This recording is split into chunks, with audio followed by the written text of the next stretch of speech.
We can start.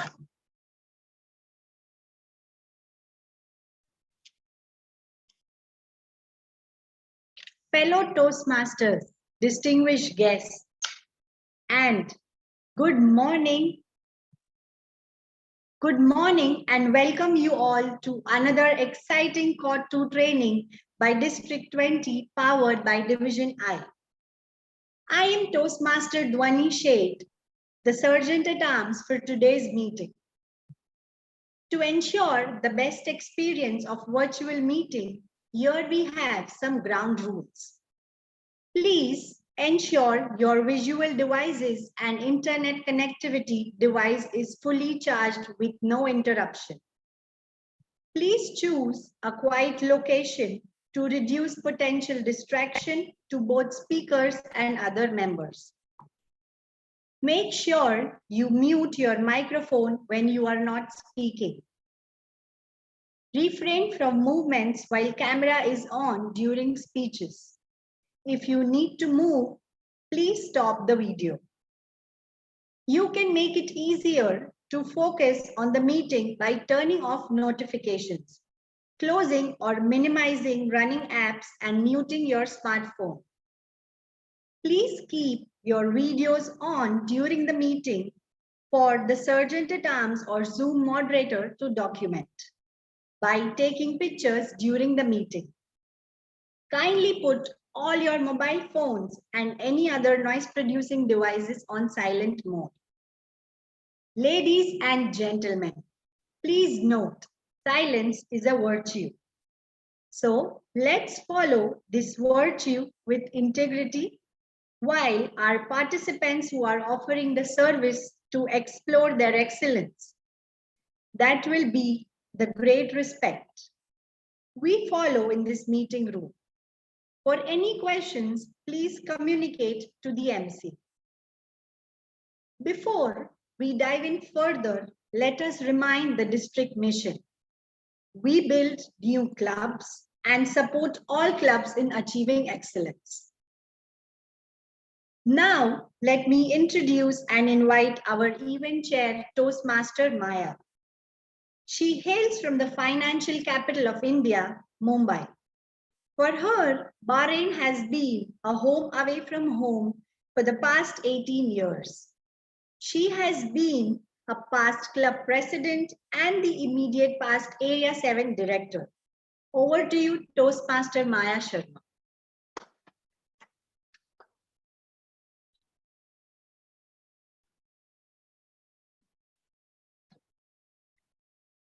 Thank you, Sergeant at Arms, Toastmaster 𝗦𝗲𝗰.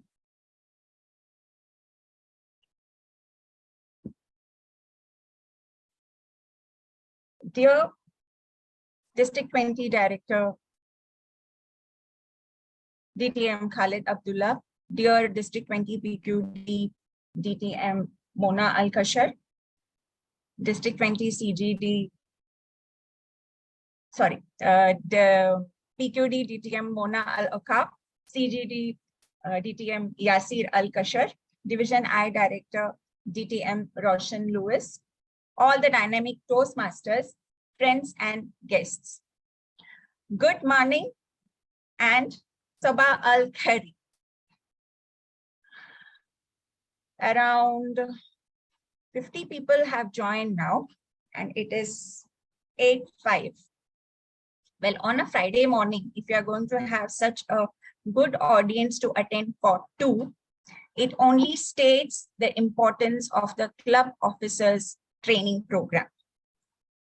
A club officers training program emphasizes on the 3 C's. Basically, communicate, convey, and comply. Communicate to the club members about what has been learned in Cord. Convey precisely what is expected from the team and members of the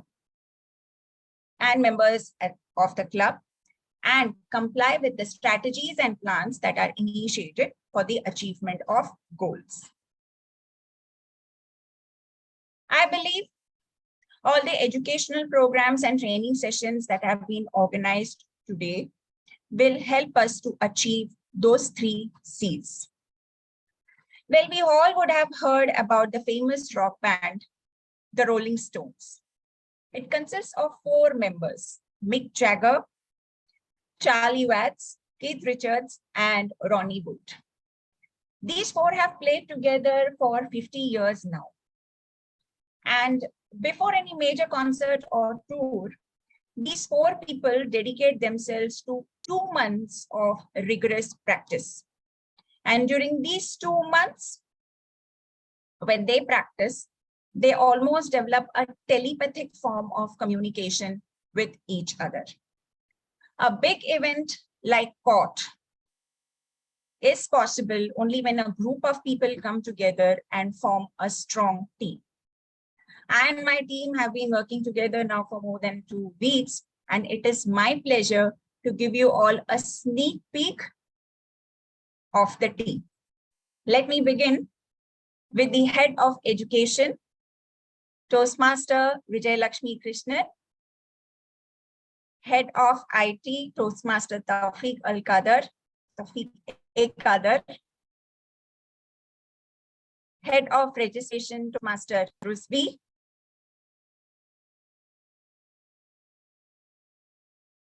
and head of public relations, Toastmaster the King, DTM Rajamanikya. We were all steered in our journey by the captain, the director of Division I, DTM Roshan Lois.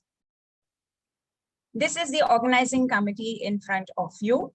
And now I take the opportunity to introduce a member who is the president of C2A Toastmasters Club. Before becoming president, she has donned various other roles like EPE, BP membership, and treasurer. She is Priyanka Rohit, who will take us through the remaining part of the event. She is the master of ceremonies for today. Over to you, Toastmaster Priyanka. Thank you, Toastmaster Maya, for your warm welcome. Fellow Toastmasters and distinguished guests, good morning. Welcome to Club Officers Training Court 2, which is powered by Division I. Now let me start with a small story. India's former president, late APJ Abdul Kalam's childhood dream was to become a fighter pilot. He worked hard to achieve his dream and became an aeronautical engineer. In spite of all his efforts, he stood 9th in selections when only 8 positions were available with Indian Air Force. Despite the setback, despair, he continued to work on himself and rose to become the President of India. Naturally, he became the Supreme Commander of all 3 air forces, the Indian Army, the Indian Navy, and the Indian Air Force. He realized his dream by learning how to fly a Sukhoi MKI fighter jet after 6 months of extensive training. Challenges and failures are best friends which work as catalysts to transform the size of achievements. So let's keep learning. Today, we are here to do the same. The court Club Officers Training is to learn about a club officer role and responsibilities and how they each add value to the club. Perhaps you are a Toastmaster with years of experience as a club officer. You have been training numerous times. We request you to attend as new information is always being distributed to support your role from Toastmasters International. Plus, your expertise is of immense value to new club officers. Today, we are also going to conduct educational workshops, which will be very beneficial for everyone. Now, any special event is incomplete without the presence of a district trio. They are always ready to encourage us. Our District 20 director is a member of the most senior corporate club in the district, 𝗏𝒂 Toastmasters. He is the past and immediate past president of many clubs in Bahrain and Kuwait. His purpose in life is to lead his kids with a good example of a father to be followed, and that's why he is in Toastmaster. Let's welcome our District 20 Director, DTM Khalid Abdullah.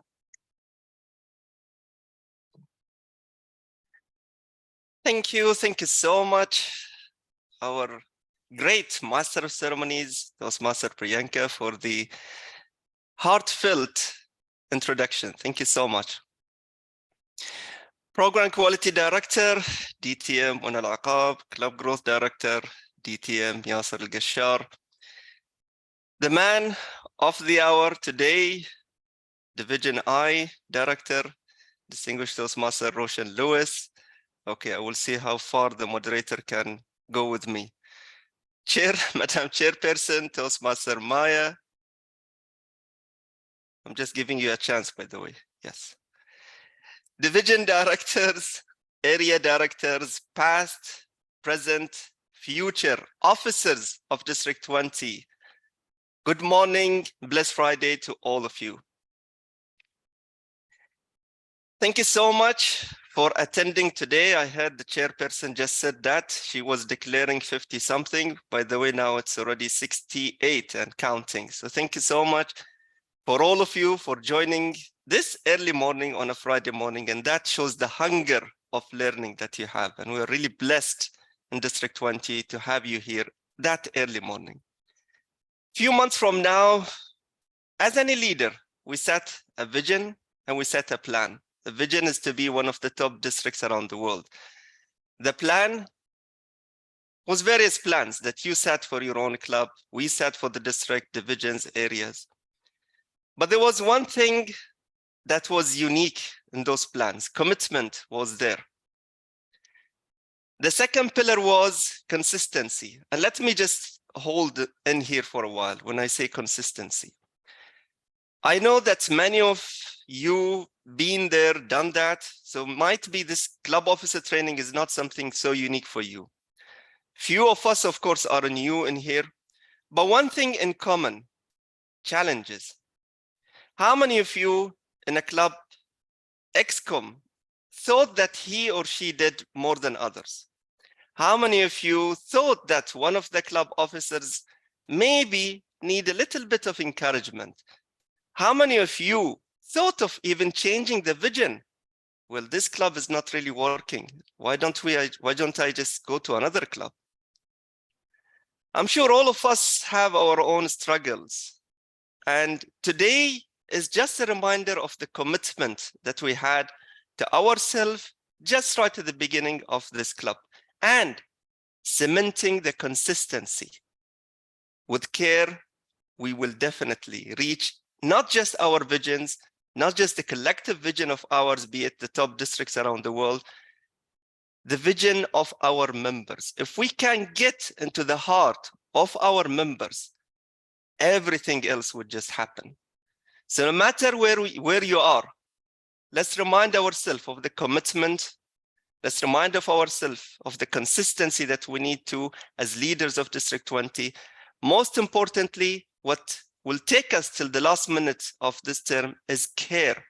And let's care for each other. Yes, at times, maybe you might need to work more than other ExCom officers. Yes, sometimes you need to have just encouragement, but never, ever forget that you are a leader of District 20, that we are here to improve in our public speaking or communications and leadership skills. Where leaders are made, that's what we need to carry till the last minute of this term. Thank you so much, officers, for your relentless effort. Thank you so much for your commitment. Thank you so much for your consistency and care. And let's be together until the last minute of this term. Thank you so much. And back to you, Madam Master of Ceremonies. Thank you, DTM Khalid, for your encouraging words. And I hope we'll follow to your advice. Now, it's time to call our PQD, Program Quality Director, DTM 𝗦𝗲𝗰. She is a certified professional trainer and has filled all Club ExCom roles several times. She has been an area director, division director, and head of Arabic Club Affairs. She has been the pathway ambassador, manager, and coordinator, and she has achieved distinguished Toastmasters 3 times. Let's welcome DTM 𝗦𝗲𝗰. She is not only our program quality director, but an inspiration for all the District 20 ladies Toastmasters.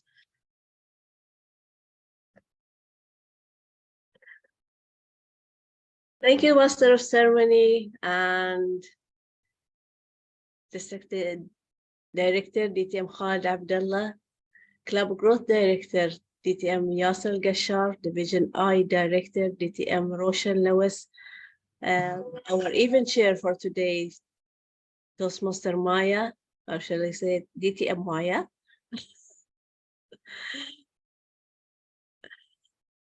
Division directors, area directors, respective leaders, a very early good morning to you all. Now, today I will say is our opportunity to build the tomorrow we want. District director, he started with what we are trying to achieve this year, to be one of the 8 top districts around the world. And he shared his 3 C's that we now memorize, and we are always trying to implement them. Today, I would like to share with you the 3 E's that I believe in. Enthusiasm is one of the most powerful engine of success. I will go very briefly because we know that we are hunger of getting the from our experienced leaders here. Here's the information. And the second one is the energy, is the core of every success. And the third thing is that when we get the enthusiasm and the energy, we will get excellence. Today we have leaders who will share their experience, who will give from their knowledge, and would like to thank them to accept to be with us today. The ones who will share with us and guide us towards success. Thank you, our trainers. Thank you, Division I Director, to accept to take the power or organizing these sessions. Thank you,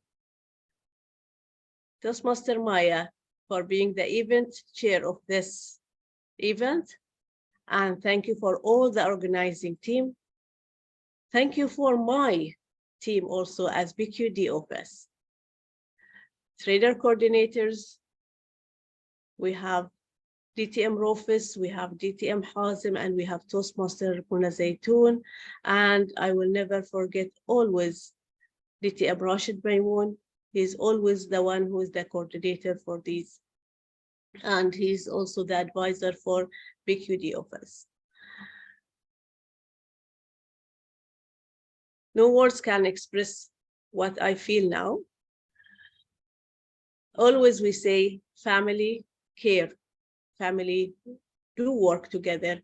And this is today, we are here today to show that, and to show that everyone that we are as a family working together, close to each other, and inshallah we will get the benefit of that. Thank you so much, and back to you, our MC.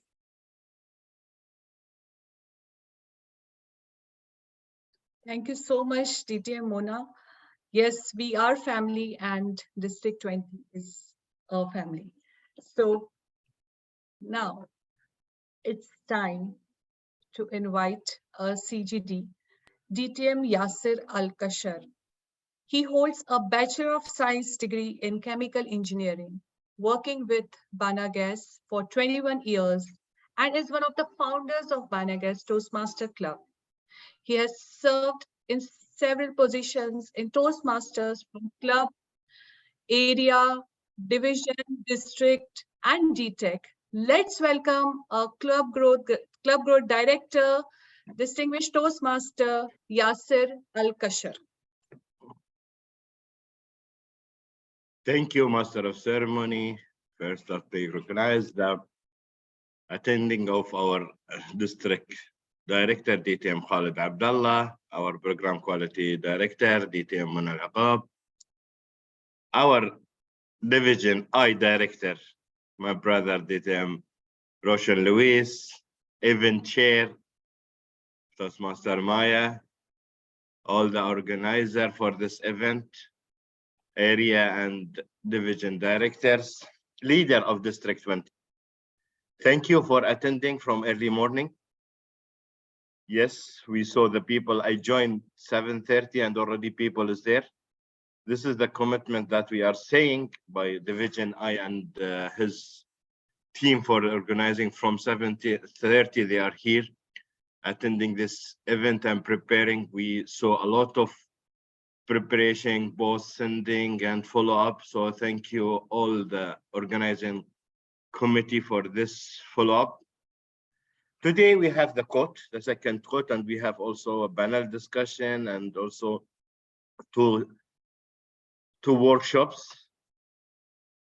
Here as a leader, we should know that also part of our duty also to spread and market the Toastmaster all around our island. Yes, we learn from Toastmaster how to become a leader, communicator, but also we should share this knowledge with our friend, with our family, and bring more people to Toastmaster family. I think today, as a Toastmaster here in Bahrain and in District 20 become well known and everybody know about it, and how District 20 is leading other districts in the Toastmaster, branding, educations, and the commitment that we have to spread the Toastmaster all around the world. I will not take too much. We have a lot of things to discuss and to talk. We will work together to bring our visions to be part, one of the 8 top districts in the world. Together with you leaders, we can do it. Thank you, and back to you, Toastmaster of the Day.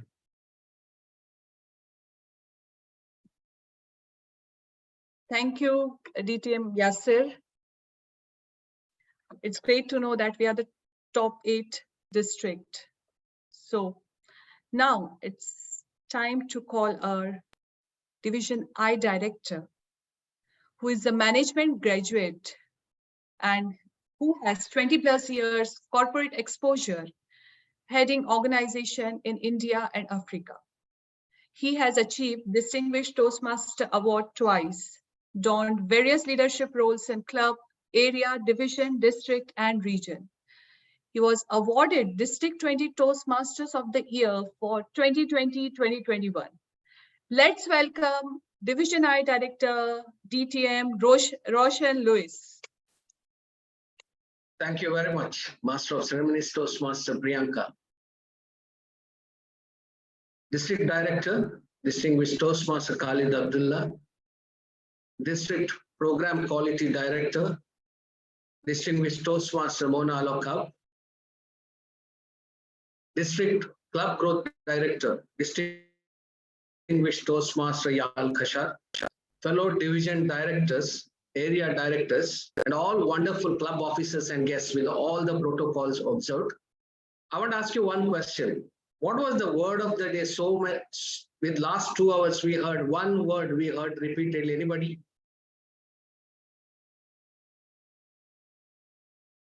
People who can mute, you can answer. Care. Okay, Commitment. other than that, Commitment. Absolutely right. Absolutely right. Commitment.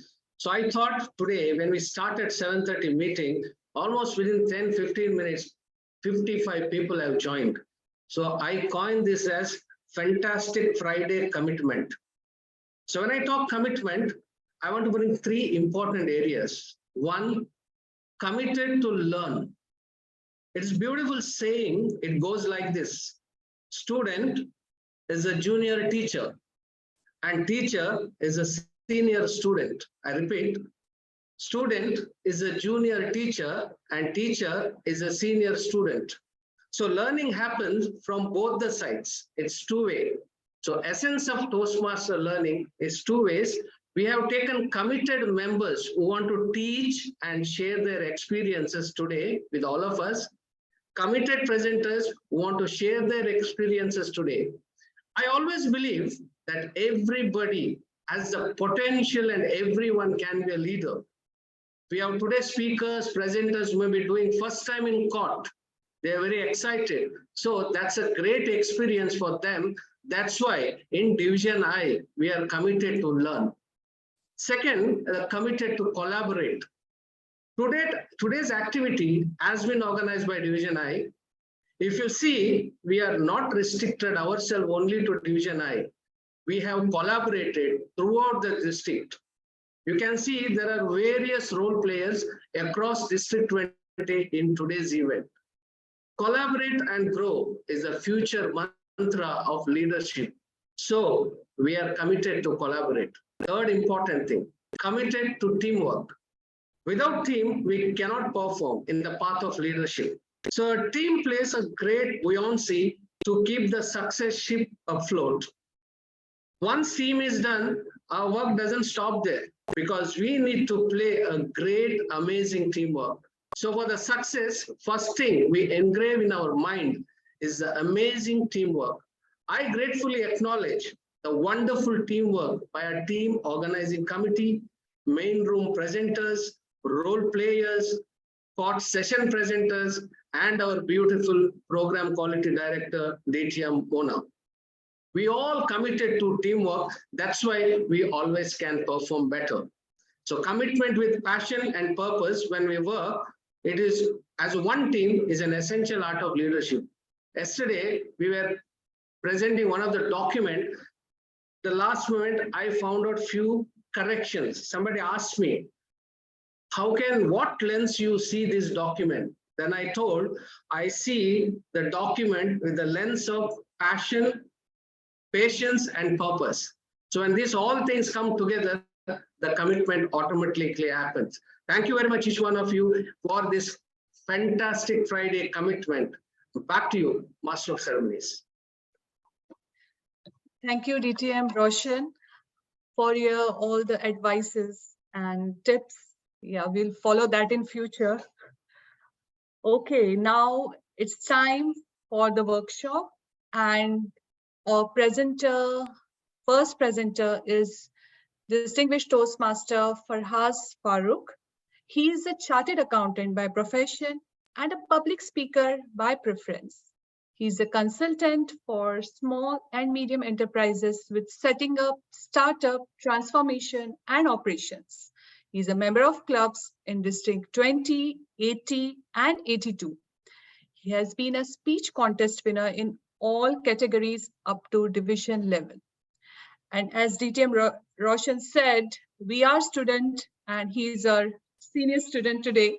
So let's welcome Distinguished Toastmaster Farhaz Farooq for a presentation on retention.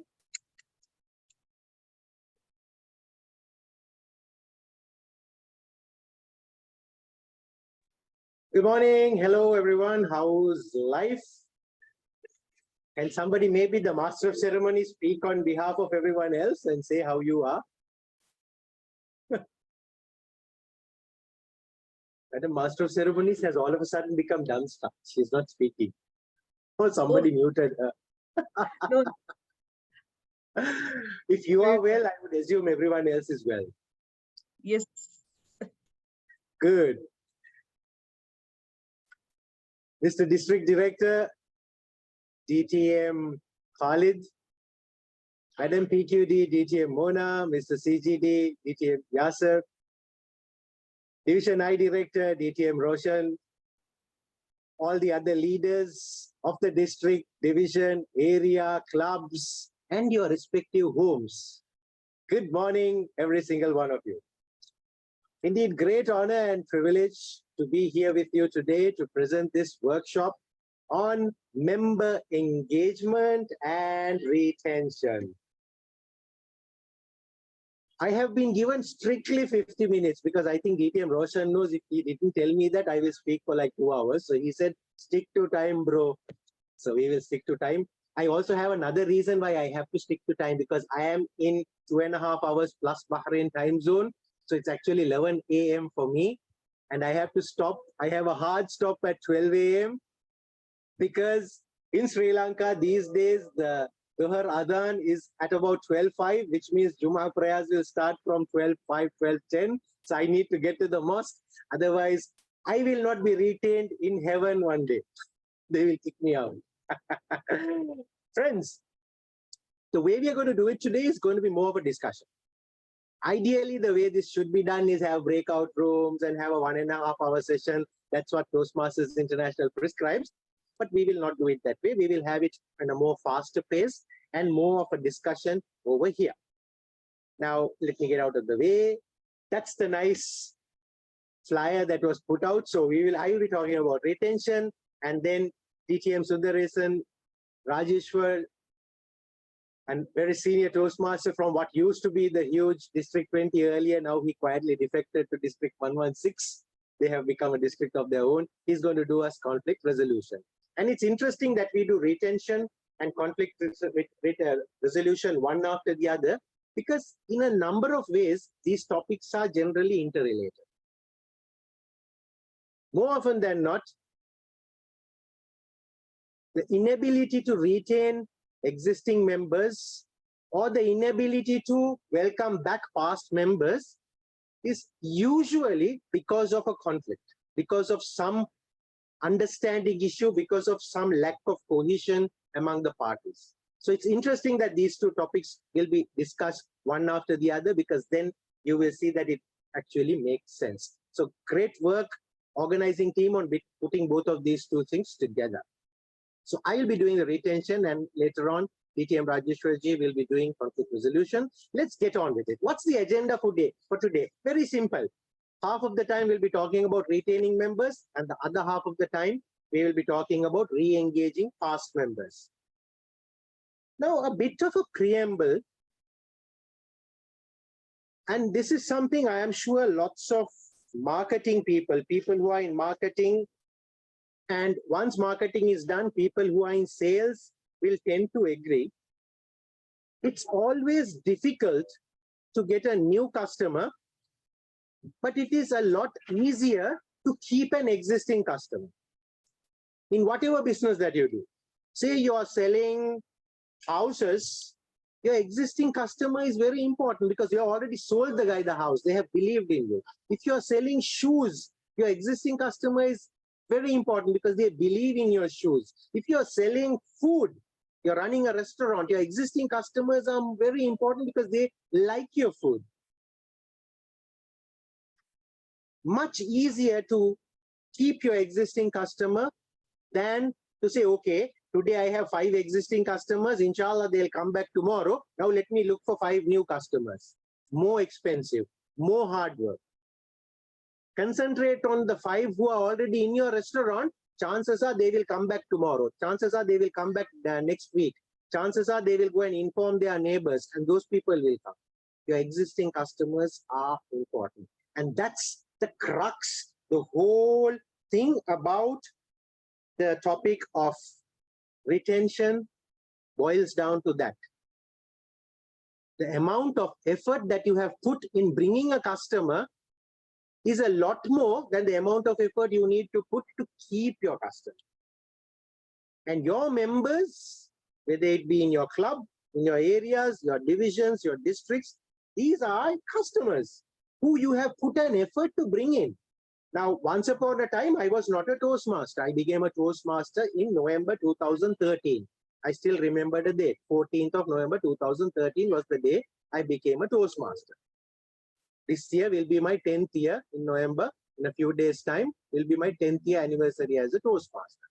Until that time, hundreds of people tried to make me a Toastmaster. I didn't. I just didn't go. Almost for about 5-6 years, people were trying to bring me as a guest to a club. Until one fine day, I decided to go because of the concerted efforts. And of course, after that, I was convinced, so I stayed. I remained a member. The effort people put to get me into the club was a lot, but keeping me in the club is easy. Is easier, at least relatively easier. And that is the whole objective and topic of retaining members, my dear friends. I'm sad to say, and I will say this with all responsibility and with all frankness, we spend a lot of time bringing new members, but how many of us spend time trying to keep those new members? Touch your hearts and think, how many new members have joined Toastmasters only to not renew after 6 months? Think about it. You don't need to tell me names, but this has happened. Or they became a member, they stayed a member for 6 months because you were annoying them, they renewed one more time, after 1 year they are gone, forever lost from the movement. Why? Because we only concentrate on bringing new members most of the time, because we have 2 DCP points to get, no? 4 members, we concentrate on that. Keeping members, unfortunately, Maafi DCP. Or is there DCP? There is DCP for keeping members. We don't think of it that way. We have 6 DCPs for keeping members. Education. We have 2 DCPs for administration. We don't think of it that way. We only concentrate on the 2 DCPs for new members. We don't think of the education DCPs as the DCP to keep your members. Anyway, that's my little rant for the day. Now let's get to the next slide. All this time I have been spending on agenda. 𝑔𝒊𝒂𝒃, please feel free to mute me and kick me out of the meeting if I go over time. Now, the objectives of retaining members are 2. We need to develop strategies to keep our members. We have got them. We have done the hard work. Hard work is done. They paid the $20. They paid the $45. They became a member. We did induction ceremony. All that pomp and galore is done. Now what? We need to keep them engaged. We need to keep them busy. We need to do a lot of things to retain them as members. So first objective of retention is develop strategies to keep your members. And of course, as with anything in life, sometimes members leave the club. They may leave the club for various reasons. They have got a new job, they are migrating to a different country, their financial situation has changed, their life priorities have changed, so they'll stop being a member. Or there could have been a conflict, so therefore they left. But after having left, do we forget about those members? That's not leadership. That's ego. We have to put our ego into our pockets and develop strategies to re-engage those past members. Find ways to bring them back. The club is what it is today because of your past members. Find ways to re-engage them. Maybe they will not join, but at least they are involved. And you never know, maybe they will join one day. Then you have really done well.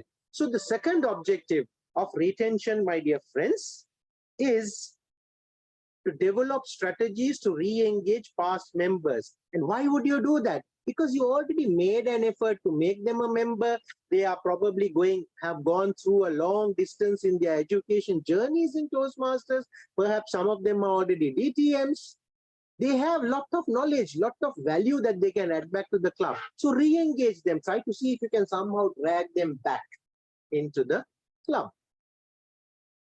So that's the second objective of retention, which is to develop strategies to re-engage our past members and try to bring them back into the fold. Right? So that's the long and short of the entire program. So let us now look at the two aspects as I had laid out in the agenda. The first one is this, to retain members, and later on we'll look at the second one, which is this one over here, right? And friends, this is not going to be a one-way exercise. As I told you, this is supposed to be a workshop. And when it is a workshop, we are in a shop and you have to work. And I am the boss, I will watch you working.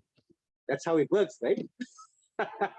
So let's see what we can do. So we will look at the first aspect of retaining members, which is to keep everybody together, right? This is the first aspect of retaining members, and it is to keep everybody together. And for this, I will ask you two questions, and this has to be a discussion, my dear friends. Now, as I told earlier, TI, Toastmasters International, prescribes that this should be a 1.5 hour program with breakout rooms, and we have to spend about 15-20 minutes discussing some questions and all that.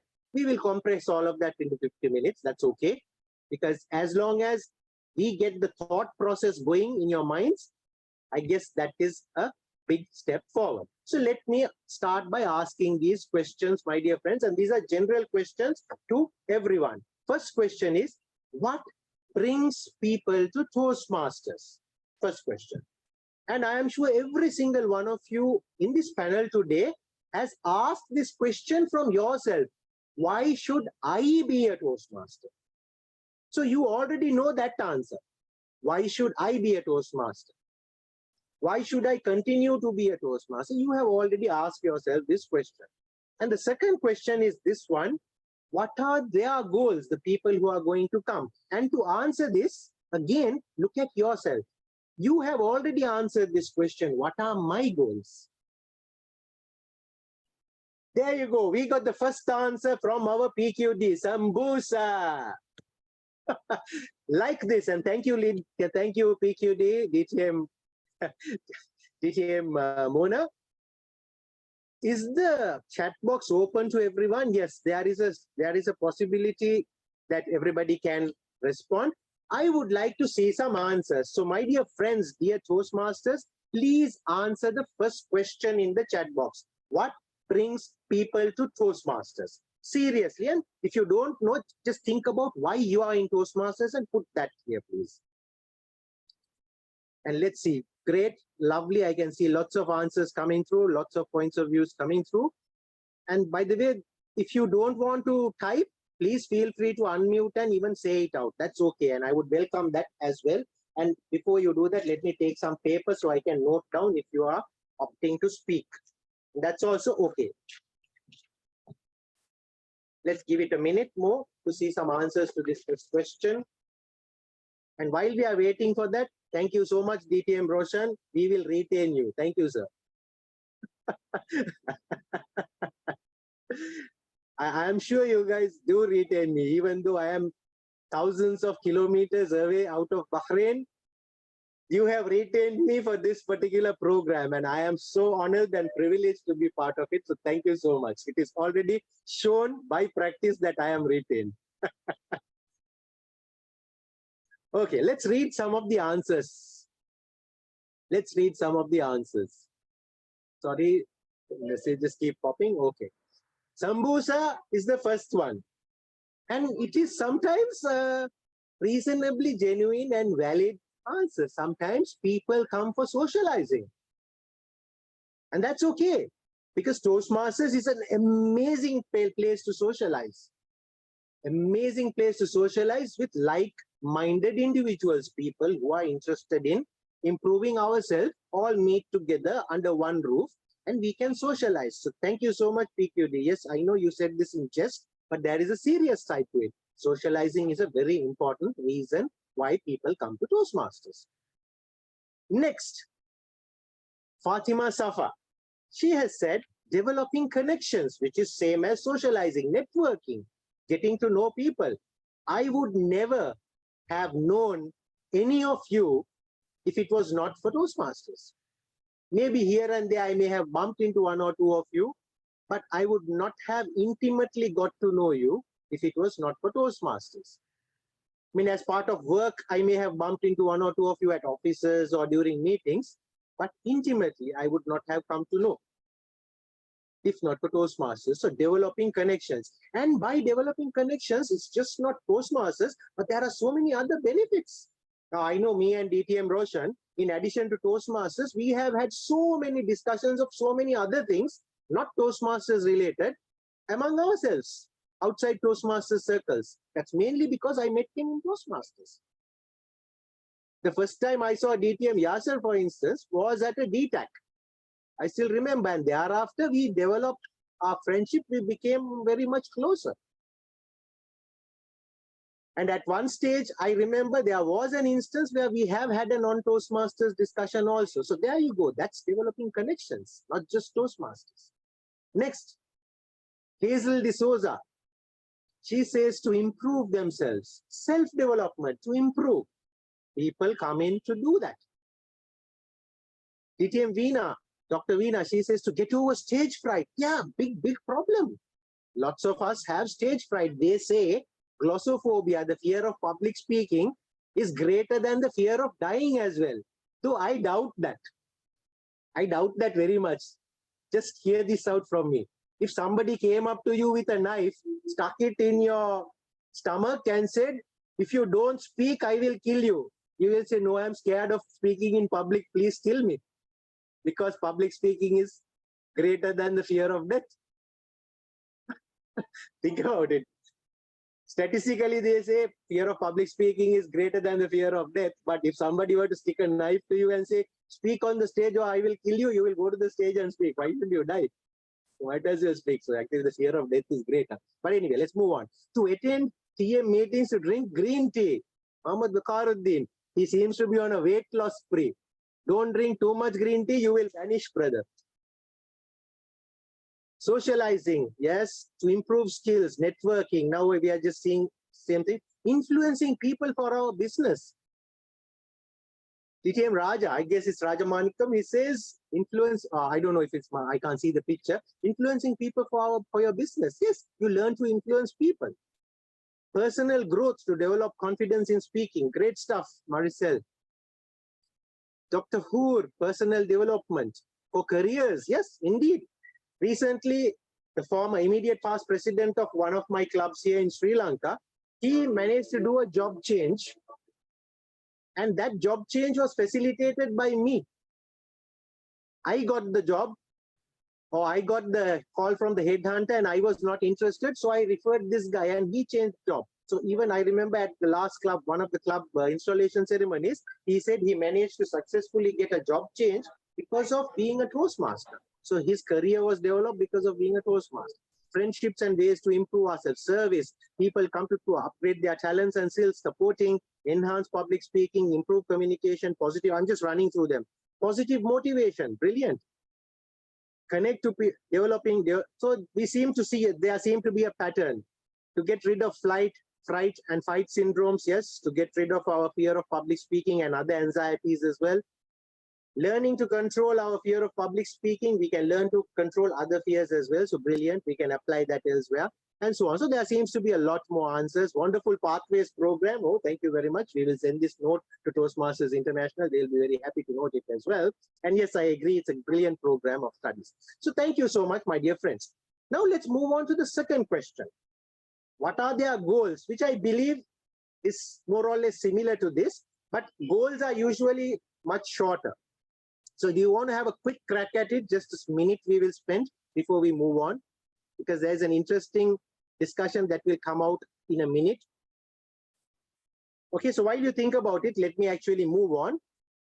This is a chart that was there in the Toastmasters International prescribed manual for retention and engagement of past members, member engagement and retention. And this says generally membership goals revolve around these few that were there. And this was based on a survey they did in 2020. For 31% of people, they would like to build confidence in public speaking. About 30% want to become a more effective speaker. So by and large, about 61% or almost 2/3 of respondents responded in terms of talking about public speaking. But the interesting thing is the balance 40%. Now this is good, this is expected. People come to a speaking club to enhance their speaking skills. So that is expected. It's like people who go to an eating club will go to eat. People who go to a drinking club go to drink. People who go to a running club go to run. So majority will be there. But the important thing is 40% have come for other reasons. And that's the important thing. And let's look at some of the bigger ones. Improve presentation skills. At some stage in our life, whether it be in a corporate setup or whether it be as a teacher or whether it be like this, we need to make presentations. So people want to improve their presentation skills, improve leadership skills. Fluency, professional goals. Now that's important. 7% of people are thinking of improving or they have professional goals. So almost 7%. That's a big amount of people. That's 1/12 of the people. Building social connections, networking, prepare for specific speech that I will have to give. Now that's interesting. That is interesting. Prepare for a specific speech that I will have to give. Now over here, we are not necessarily talking about our Toastmasters project speeches. Maybe your old school has invited you to be a guest of honor at their prize giving because you are a past pupil, you are a distinguished past pupil, and they want you to speak to the kids for 20 minutes to motivate the kids. That's a special speech. You need skills to prepare that speech. A few months back, I was invited to a school over here to give a bit of a motivational talk to their kids, to the kids. And this was part of the installation ceremony of their Gavel Club. And I actually prepared for that speech much more than I prepare even for contests. And I used all the skills that I learned in Toastmasters to make a very effective speech. So there you go. You get real life applications also as your goals, which you will need to do, my dear friends. Anyway, the long story short, whilst majority have come for public speaking, and that is expected, interesting to see that almost 40% of people have come for other reasons. And I will not be wrong if you go around and speak to your club members, whilst lots of them will say public speaking in public, you will find a lot more reasons like this. And more often than not, sadly, the place where we fail in delivering our members' expectation is not here.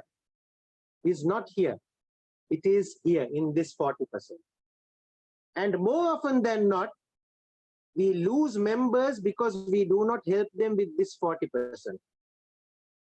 And more often than not, if you see the number of members lost, it will be about 40%.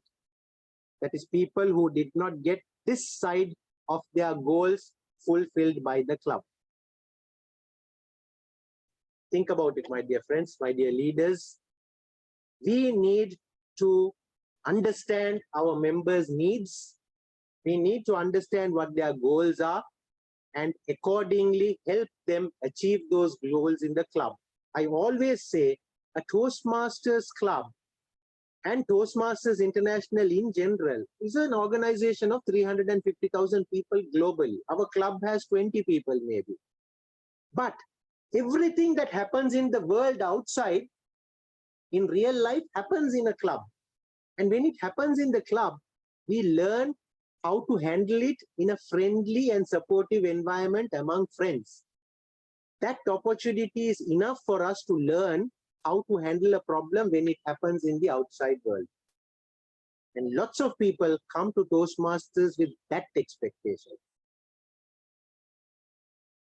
Public speaking is easy. You get speaking opportunities, prepared speeches, table topics, evaluation, whatever. We have enough opportunities. other things, what are important for members, are we catering to those? If we are not, we have a problem with retention. Right, friends, now let's do a very quick activity. These are 5 questions.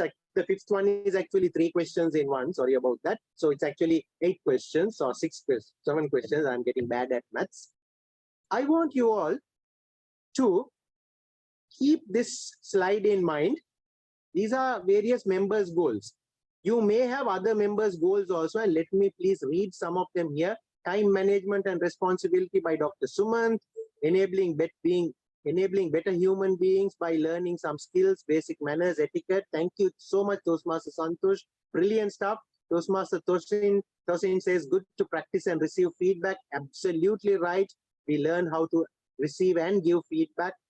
And so on. So these are all some other goals. Brilliant. We have some good ideas there. What I want you to do is remember these goals and perhaps the ones that you have written in the chat. Think about these questions. What does your club do to support a member in achieving the goal? How does a member know when they have achieved that goal? What are the milestones on the way to achieving the goal? How does your club know when a member achieves the goal? This is different from question 2. Question 2 is, how does the member know that they have achieved the goal? 4th question is, how does your club know that the member has achieved the goal? 5th one, how should a club recognize a member when they reach their milestones, when they reach their goals? And what does the member do next to the club? These are questions. I want you, every single one of you, whether you want to discuss or not, doesn't matter, take a pen and paper and answer these questions honestly. And for your convenience, I put this slide where I have put the chart and the questions on one page, so you can have it as a reference in front of you. I'll give you 2 minutes. Think about it sincerely. If you don't want to think of other members, think about yourself and answer these questions, please. And after that, let us have a quick discussion. Remember, it's a workshop, not a seminar. So you have to work in this shop, and I am the boss of the shop. So spend 2 minutes, please. Take a pen and paper, and please think about the questions and write something. And now at this stage, I would actually welcome a bit of discussion rather than just typing in the chat. Not everybody, we have about 107 people here. Not everybody, but few of you can actually unmute and we can talk. So spend 2 minutes and give me 2 minutes to drink some water.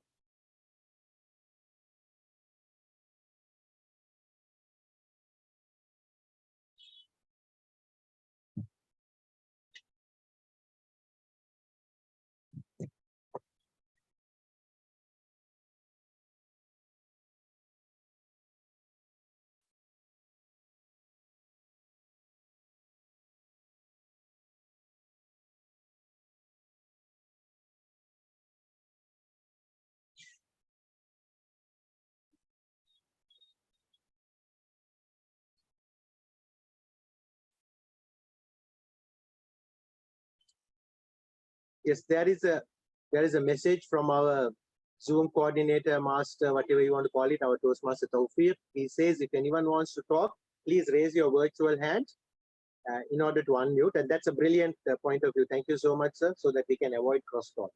Great stuff. Thanks for that leadership. So please raise your hands if you wish to speak.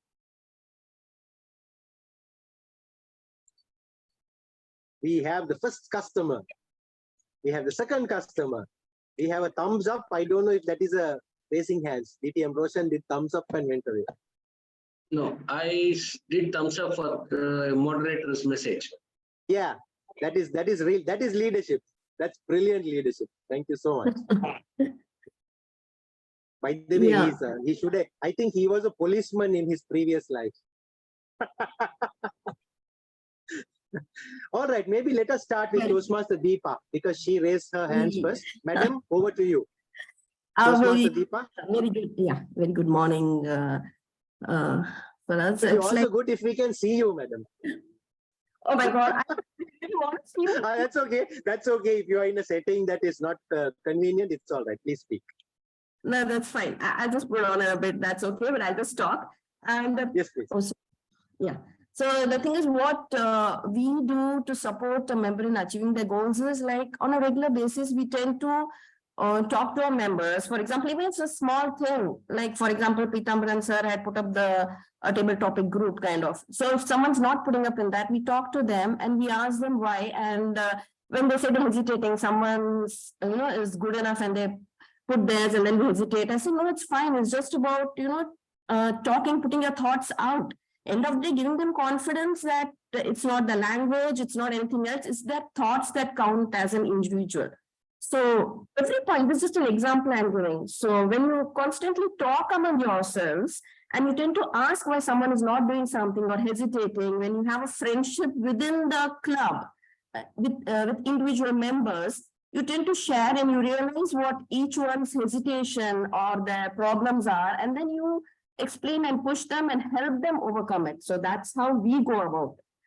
And that's one of the aspects of the first question, that is, what does your club do to support a member in achieving their goals? It's personal relations within the club is our goal, so to say.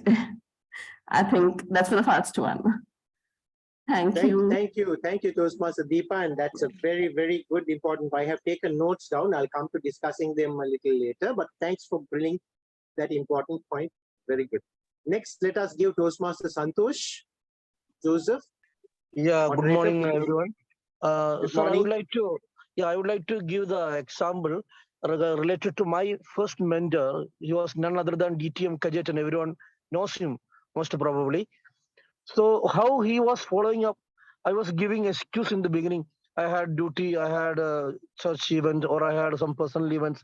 He used to continuously call me or continuously send me messages when you are free so that we can have a meeting or I can come and meet you. And I used to give some excuses to avoid him, sometimes deliberately, although I was in the infant stage in the Toastmaster platform. But he did not leave me alone. He used to invite me to his home, to some coffee shop or to the park. Somewhere he used to find some time. So eventually, with one or two meeting or encounter, I totally had a commitment towards him. So my answer for my friends who are in the beginning of those who are joining the Toastmaster platform, the mentor has got a very, very important role that he has to dedicate quality time. I know that it's not easy, that a member he may not be happy, or he may have come for a first time or second time, but mentor has to continuously communicate and follow up. Then definitely that member will become the part of the club. He will never leave the club. I am with the Toastmaster platform for last 4 years and 5 years, and I cannot think leaving Toastmaster because of the commitment that has been shown by my mentor. That's the only message I want to give you. Thank you. Absolutely amazing point of view, Toastmaster Santosh. I will comment on it in a little while. Thank you so much. Next, let me call in the order of raising hands, which was Toastmaster Priyanka Purohit. Good morning once again, everyone. What other Toastmaster Deepa and Toastmaster Santosh said, that is true, that we should have a personal touch with the member. But I want to tell, there is one document from Toastmaster International itself that is that says member interest survey. In that, they have asked about the goals, that list 2 goals you wish to accomplish this year as a Toastmaster, and then list 2 objectives you want to accomplish in the next few months in support of those goals. Apart from that, they have the interest, like what is your personal interest, like you want to improve on critical thinking, meeting management skills, and what should be your club involvement, what you want to achieve outside the club, what you want to achieve in the district. And then you can they can fill the club quality characteristics, like rate your satisfaction on each of the following qualities. Like I can say a few. Was the club friendly? It was welcoming. The meetings were organized. The atmosphere was positive, supportive, and there was effective relations, and you were able to achieve your goals. So I think this form can also be given to each and every member of the ExCom, and then they can personally also follow up. So this will help, and they can keep in touch based on this form. So this is my just suggestion. Thank you so much, Master of Ceremonies, Toastmaster Priyanka. So the club interest survey is the point that you raised, and brilliant point as well. Next, DTM Roshan Lewis. Yeah. I go with the important 5 steps how we support members' goal. First, initially, once member joins, from there only journey starts. We have to understand why member wants to join a club. There's a one-to-one informal discussion with the member. We'll understand why he's there. Is a leadership, whether it's a communication, he wants a fear of public speaking there. Once it is done, next step, we assign a mentor to connect the member with the mentor. Third, we ensure he attends meeting. That member attends meeting. Fourth, he understands what is Toastmasters. And fifth, he takes role in the meeting. And along with that, he also presents his projects where he'll be speaking, where he takes care of his public speaking things. So all these things simultaneously happens to take care of a support member achieving its goal. Back to you. Thank you, DTM Roshan. Brilliant step-by-step way of doing it. And last but not least, I had DTM Mohammed Bukharuddin had raised the hands, but he's maybe gone to have some green tea. He's missing now. Go ahead, brother. Thank you, DTM Roshan. Such a wonderful workshop is going on, thanks to DID. And my question is that since we are following up all the members, but unfortunately, they are not showing interest. But when it comes to renewal, they are renewing. So how we can make them motivate? By sending message. Sometime when we are calling, they're saying we are busy, not able to attend. And some of them mention, okay, we want virtual and physical meeting. But again, the attendance is same like before. So how we can motivate the members join? Because all the members survey, everything is done. But again, there is a personal and professional commitment. Toastmaster is the secondary thing. So how we can promote on that? Thank you. Back to you. Thank you, Toastmaster Mohammed Bukharuddin. I mean, I think first thing if you observe, in order to make sure that you have the right member, you have to tell the right name of the person. And that way, this workshop conducted by me, not DTM Roshan, but you thank him, that's okay. So maybe by calling the right person and the right name, they may come to your meeting. Anyway, I'm just joking, but this is a very valid point. I have seen such members as well who don't mind paying and renewing, but do not attend the meetings. You have to ask yourself this question. You have to ask yourself the question, why did they renew? Perhaps their goals are different. We have not understood their goals properly. Toastmaster Mohammed. Maybe their goals are not necessarily to develop public speaking, not necessarily to improve presentation skills. It's probably something else which we need to find out and resolve. And if we can do that, you would have made sure that you get their attendance in their meetings, because otherwise it's just a series of excuses. So real question is, have you really understood what their goals are? Maybe their goals are totally different to what you think it is. It's probably not to do speeches, probably not to do evaluations. It's probably something else. Find out what that something else is. I will shut up for a minute, and Toastmaster Toshin has raised her hand. So madam, over to you. Good morning, DTM Farouk and all the dignitaries. It's great to be here. I'm really enjoying your session. One thing I just wanted to point out, and this is an observation, when I joined Toastmasters in 2014, the first thing I was assigned to was a mentor. And I was part of the, I am still part of the Manama Toastmasters. And that really helped me to clarify what I wanted to get out of Toastmasters. But I find that over time, this practice is not being upheld. And I think that's why a lot of people drop out. Because when a member initially joins, there's the enthusiasm, they're so excited about joining. And that's the best time to find out and clarify why they wanted to, what they want to get out of being a Toastmaster. And I also say that because a friend of mine who I encouraged to join Toastmasters in the US, she joined and pretty much she didn't get a lot of the things I had to tell her, this is what Toastmasters is about, which I felt her club should have been able to help her understand how best she can get out of her membership. So that's one thing I believe is missing. And if we can improve the way we mentor our members, as soon as they join, I think we'll see a lot of growth and retention in Toastmasters. Thank you, and back to you. Thank you. Thank you so much, Toastmaster Tosin. So brilliant. I'm really thankful to every single one of you who have come out and spoken over here. We just had about 5 or 6 members, but I guess there's a whole plethora of reasons and things for us to think about. Let me quickly summarize it before I get to the next stage. Toastmaster Deepa said that talk to members, have friendship within the club, get into a personal level, help them overcome. And I will marry that with what Toastmaster Priyanka said about the member interest survey. And that is a more formal way of doing what Toastmaster Deepa did. So both of them are important, and please continue to do both of them. Taking the personal approach is informal, but the member interest survey is a lot more formalized way, which TI also prescribes. So we can do both of those. Then let me talk about the issue which Toastmaster Mohammed Bukharuddin told about people renewing but not attending. Those are situations where we really need to understand what their true motivations are. And once again, talking to them or doing the survey might help bring that out. Even if it does not, please continue to dig deep and discuss with them to see what the issues are. DTM Roshan put the 5-step process. Why join?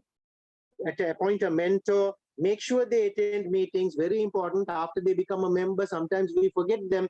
If they don't come for 3 meetings, if you're vice president membership, please give them a call and say, hey, I haven't seen you in the last 3 meetings. What's happening?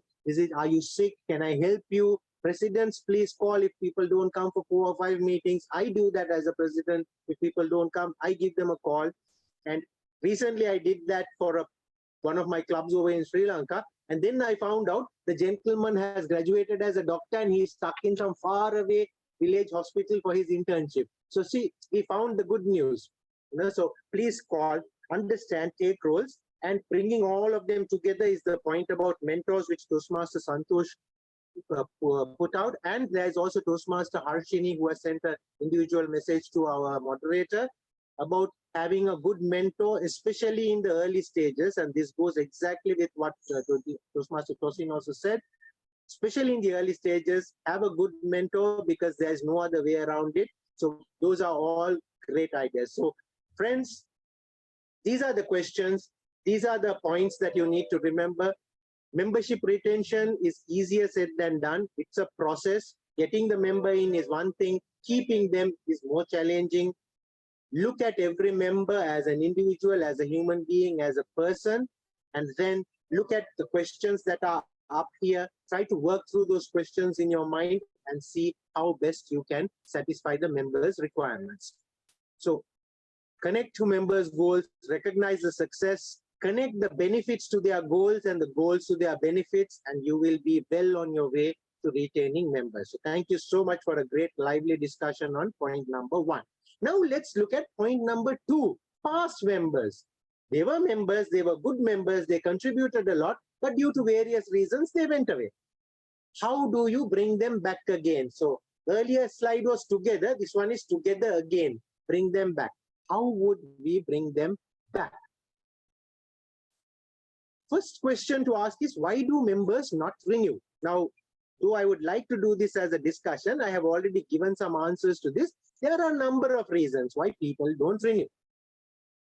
The simplest of which is I became busy, I have got too much of work to do, I am migrating from the country, I cannot afford it anymore, especially now in Sri Lanka where I am. The US dollar exchange rate jumped from $1 for 200 rupees, it is now 360 rupees. So just imagine, almost double the cost in rupee terms for most of us to renew. From about, say, 10,000 rupees for a 6 monthly renewal, it has now become almost 18,000 rupees, which is not easy for lots of people. So that is a compelling reason people are dropping out sometimes. So there are a number of reasons like this. We need to know. Sometimes it could be something very silly as well, as I don't like how the president talks to me. I don't like how the VPPR does the. It could be something, sometimes silly things like that as well, right? Find out. The important thing is to find out why the members are not renewing. Because unless you do that, you would not know. Now that's step one. Step two, my dear friends, is a slightly more engaging and a more strategic question.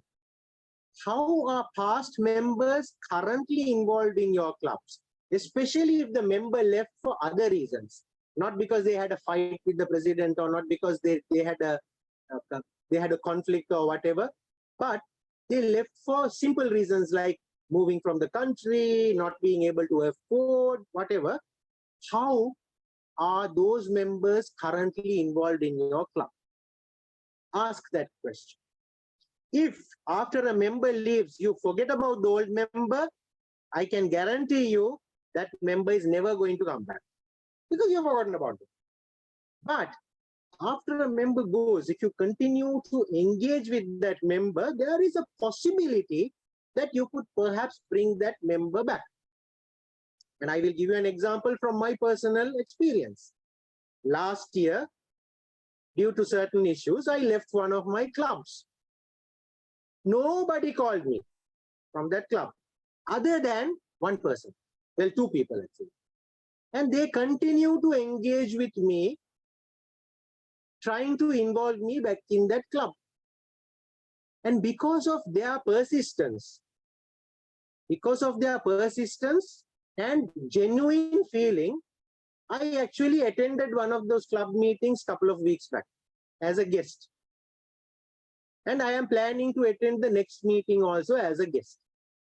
That is what needs to be done, my dear friends. That is very important. As I told you, ego is something this big. Put it in your pocket and go ahead and get those past members involved. Go ahead and get those past members involved. And therein, you will see the benefit. Because remember, these past members definitely have a lot of experience, a lot of value they can add to your club. Forgetting them is not the solution. Forgetting them is not the solution. But trying to reconnect them is important. Again, ask this question from yourself and see. Sometimes club is not model. Exactly. You should not do that because see, we are not over here for a popularity contest. We are here with a reason. Self-improvement, building of connections, building of networking, improving ourselves, improving others. These are the objectives we have come here for. Ego is not one of those. Back in the days, there would have been ego-related clubs, but it's not there now. That whole era has gone. Today, Toastmasters has taken a totally different line. Everybody is in it to learn and to teach, right? So that has to go away. We need to learn ways of reconnecting.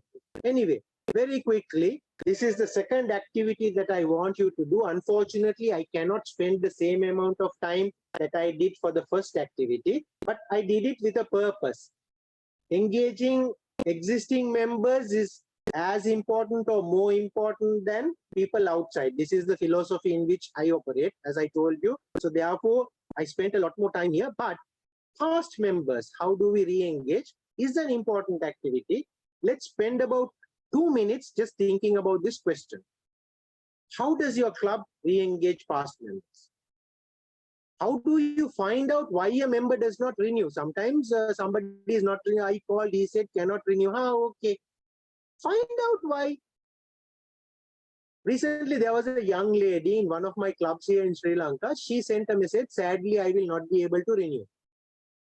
Now, she is one of the most active members of the club. So to me, it was a surprise. And I am a mentor for that club, a coach for that club. You know what I did? I picked the phone up and called her. And I asked her, Miss So-and-so, Toastmaster So-and-so, why are you not renewing? And she very openly told the real reason she cannot renew. At this moment, I cannot afford the fees. Next month I can, because this month I have to pay my college fees. But next month I can renew. I said, that's a very simple problem. If that was your question, that was the reason why you're not renewing, I will give you a solution for that. And I gave her a practical solution. I spoke to the club expo, the VP membership, and I told this is the reason so-and-so cannot renew. Please find a way to help. Today she is still a member and she became club VPPR after.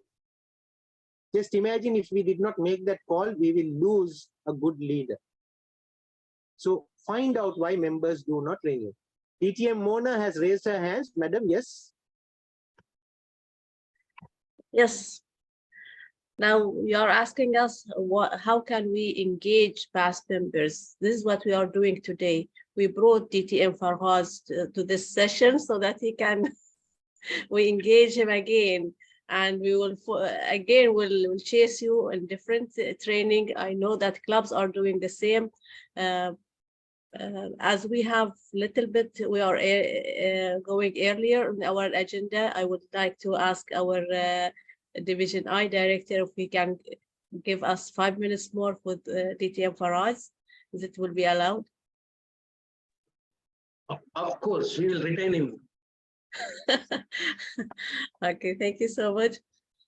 Now, this is the thing that we can do. We can bring them as a mentors for our clubs. We can bring them as a coaches for the clubs, also with different aspects. We can they can fill the roles that or the workshops that we need from them, and not only only for the contest, but also through the year. Another thing is how do you find a member that does not renew? Because me, when I speak about myself, I hate routines.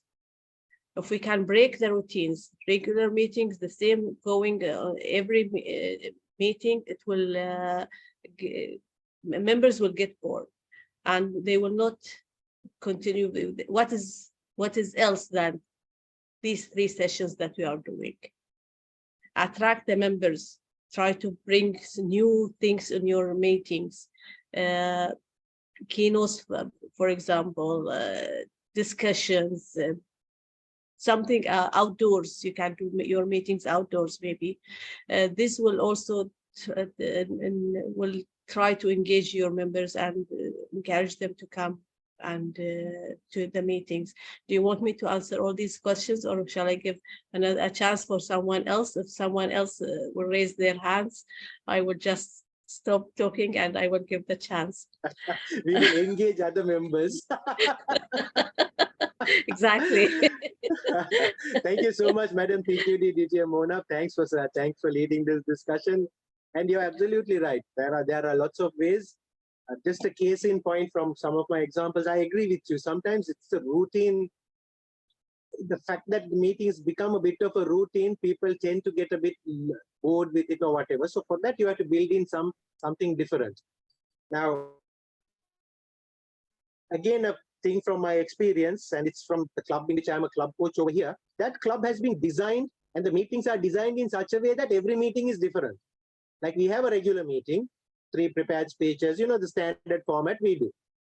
One of the meetings every month is a debate meeting. So instead of 3 prepared speeches, we have 1 prepared speech, but we have a long debate session. So we give about 6 of our members, 8 of our members, opportunity to speak at the meeting and get evaluation on a totally different skill, which is debate. So this happens once a month. In addition, we also have a 1-hour meeting every month, a short meeting where we bring a business leader and they talk to us about something different, something new. So that way, new ideas and new focuses get into the minds of the members. And that way we break the routine. Now, next meeting we have planned, just so that I can give you some ideas. It has been raining like crazy in Colombo last 3 weeks. Now the rain has stopped. So we are planning to have an outdoor meeting either in a park in the city center or at the rooftop of my building, one of the two, depending on whether it rains that day or not. But we are having an outdoor meeting. No chairs, no seats. Everybody have to just sit on the ground or sit on the steps, and very, very informal. And it is going to be a storytelling meeting. So bring that kind of variety. This is a way of engaging members. And to this club has a few ex-members. I have invited all those past members. Because I said it's more like a picnic, more like a party. It's not a meeting. Please come. You're an ex-member. We want you to come and tell a story. So we have invited them, re-engaging past members. So there are lots of ideas that you can think. And I would just like to read out a couple of notes in the chat. DTM Tosin has said, when she did not attend club meetings regularly, the president called her and she felt touched because she felt that they cared. That is an element we need to bring in. As I always say, Toastmasters is a microcosm of the real world. In the real world, we need people to care for us. In Toastmasters, why cannot we care? Because we say this is a friendly and supportive environment. Why can't we care? We should care. We should show our members we care. Then and only then will we be able to bring the best out of our members. Thank you, DTM Roshan, and great, nice comment to see, very energetic and informational session. That has all of a sudden energized me and felt that I need to be retained more. I love the hearts of DTM of Toastmaster Taufik. Thank you, sir. Exactly, DTM Mona, we are trying to do that. Great stuff, good, do that, well done. Bahrain debaters, DTM Roshan, I will call you. Let's have an inter-club debate one day between my club and your club. Please, let's keep a date. Storybook review, well done, dear Toastmaster Deepa. Take group picture for picnic and submit for Cube. I would love to do that, DTM RH, but the thing is, this is District 82 club. If you will accept outside district to participate in District 20, I will submit the picture. But later don't say no, disqualified, not eligible, or not District 20. Thanks, sir. But thank you for thinking about it even. This is great stuff. Think about stuff like this. There is a PR award. Why can't we apply for that? So out of jokes, on a more serious note, this is exactly the way we should be thinking to bring those in. Anyway, these are the questions. I will just leave the questions for you to consider. The slides will no doubt be shared with you in a little while later. And just think about those questions. Build opportunities for past members to reconnect with your club. And that is a very good way of trying to convince them to come back into your club, my dear friends. With that, I have got to the end of what I wanted to talk to you about and make you think about and make you talk as well. The agenda was pretty simple. This is what I had wanted to do. And I think we have got through a lot of thinking process with that. I want you to do one more homework, and that you don't need to tell me here. You don't need to tell anyone here. This is for you, my dear leaders. What is that one thing that we discussed today in this session that you think you can implement in your club immediately? There could be one thing. We discussed so many ideas, so many Toastmasters shared their opinions, views, either verbally or on the chat. From those, you may have picked one idea. What is that thing that you will do? Keep a note of it. And that's the first lesson. And the second lesson is, what are the other key takeaways that you got from this? Again, reflect on that, my dear friends. Think about what are your other key takeaways and work towards it. And with this, ladies and gentlemen, let me now become the big me. I've been always in a corner now. Thank you so much for this great opportunity to spend some quality time with you. It's 2 minutes to 12 o'clock, just in time for my Dhuhr Adhan. I will get myself ready and go for prayers. DTM Mona told me, when you are praying, please pray for District 20 to be among the top 8 districts in the world. I said I will, but there are a lot more holy people in Bahrain who can also pray. Let them also pray, not only for District 20, but also for District 82 and for everybody. Ladies and gentlemen, it was a pleasure and an honor and a privilege spending this time with you this morning. I will be around for the next few more minutes. If you have any questions, please throw it in the chat. But otherwise, I will hand over control now back to our Master of Ceremonies with my very best wishes to all of you leaders for everything good that should happen, and everything that is not good should get thrown away. Best of luck. Thank you, DTM Farhas, for a wonderful, brainstorming, energetic, and informative sessions. We didn't know where the time went. We were not even looking at the timer. So thank you for it. Now our next presenter is Distinguished Toastmaster Sundaresan Rajeshwar. He is with Toastmaster for over 22 years and is a distinguished Toastmaster. He is the Region 11 advisor for 2022-23, supporting districts 79, 104, 105, 116, and 122, spread across 7 countries in the Middle East and Pakistan. He's the first district director of District 116, Qatar.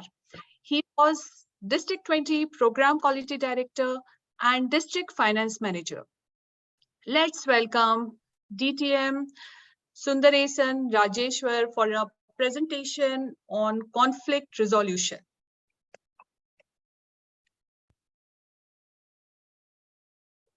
Thank you, MC Priyanka.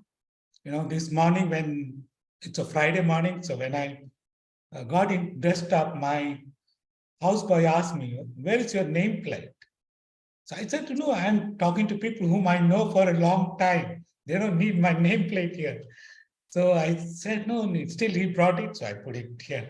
I said, "My RF nameplate," because it's the first time as a region advisor, I got an opportunity to talk to District 20. So thank you very much, District Director, 𝗏𝗏𝗏, PQD, Mona, and CGT, our friend, what's his name? I forgot. 𝗖𝗹𝘂𝗀𝗀𝗀𝗀, yes. All of them I know for a long time.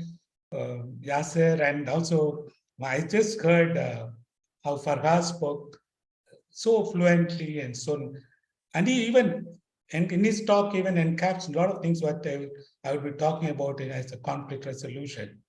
So I appreciate, I think, my fellow RA from Region 11, Nikki, I heard that she was not able to make due to some problem with her internet connectivity.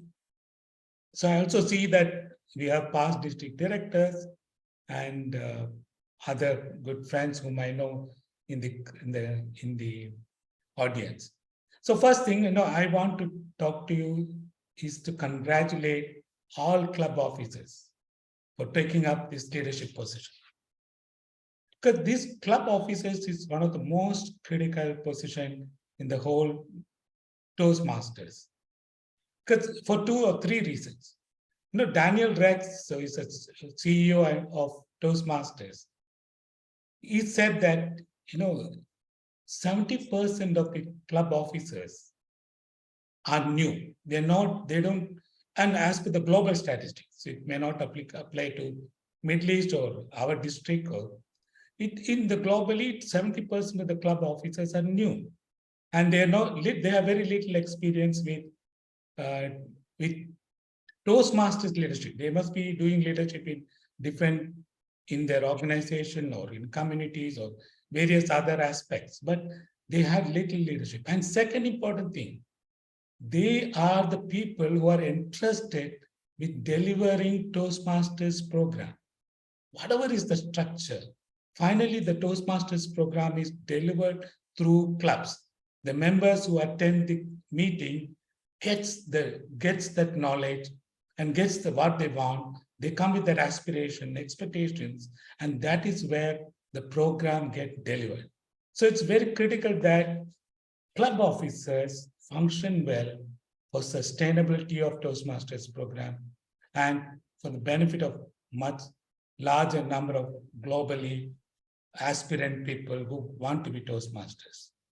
So you have to, it is time. Now 4 months of this year has passed. Let me now add my presentation.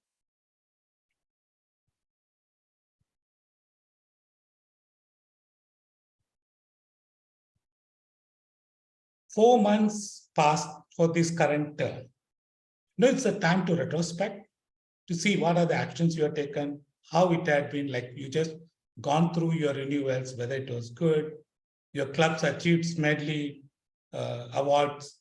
And it is also to renew your knowledge. Sometimes you get stuck during the course of the year, whether you had enough knowledge to take up this position. Do you need to learn a little bit more? Or do you have some doubts that can be cleared? Third thing, to reassure that whatever you are doing in the right direction. You're going in the right direction. And third thing is, and the fourth one is restore your networking. Because it's very critical that you fellow club members or across the your district in different countries, you have to network with them. That will help you to solve problems. And because wherever in the world, the Toastmasters, we find a lot of similarity. Of course, there are differences, but a lot of similarities because our goals, club objective, club mission is same. And we are a global organization. And we are every member, wherever they are expected to get the similar experience through Toastmasters program. So it is good time to network. So there is also, it's a good time that you look at the result, focus on not just on results, but on relationship and people. In fact, last week I had DTM Matt Kingsley, who is our international president, to talk to our district leaders in my region. And he was talking about how it is important to have heart-led leadership instead of head-led leadership.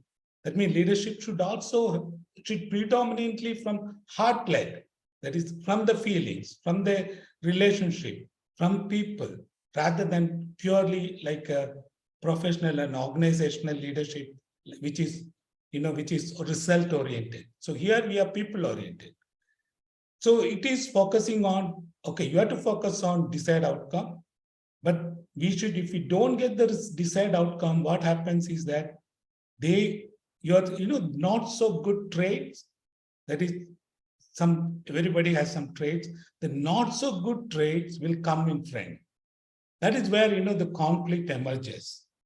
So this club officers training is important because when you have to understand what happens, why conflict happens, what are the process involved in resolving conflict, and how it can be resolved in a manner which is expected to give a win-win solution.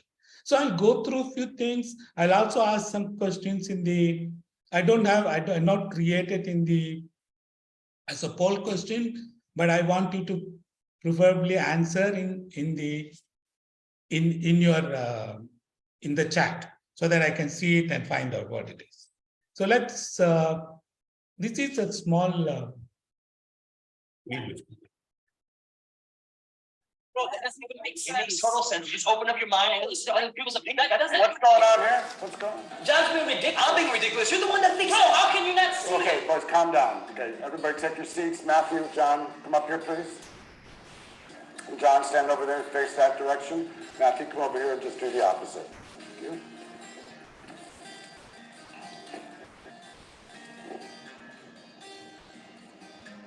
Okay, boys, turn around. John, what color is it? Okay, sorry. Okay, you're able to hear the sound? Yes, we are. Oh, yes. Okay. I thought you're not able to hear sound. That's why. Yes. Okay, I'll play it a little bit.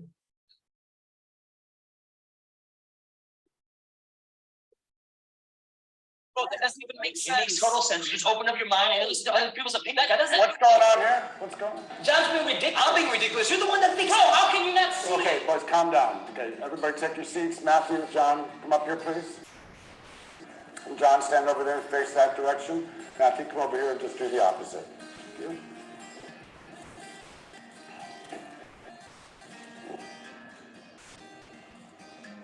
Okay, boys, turn around. John, what color is the ball? The ball's white. Seriously?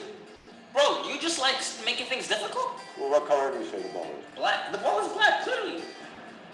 I don't know what you see, Ron, but the ball is white. Without looking at the ball, I want you to both switch places.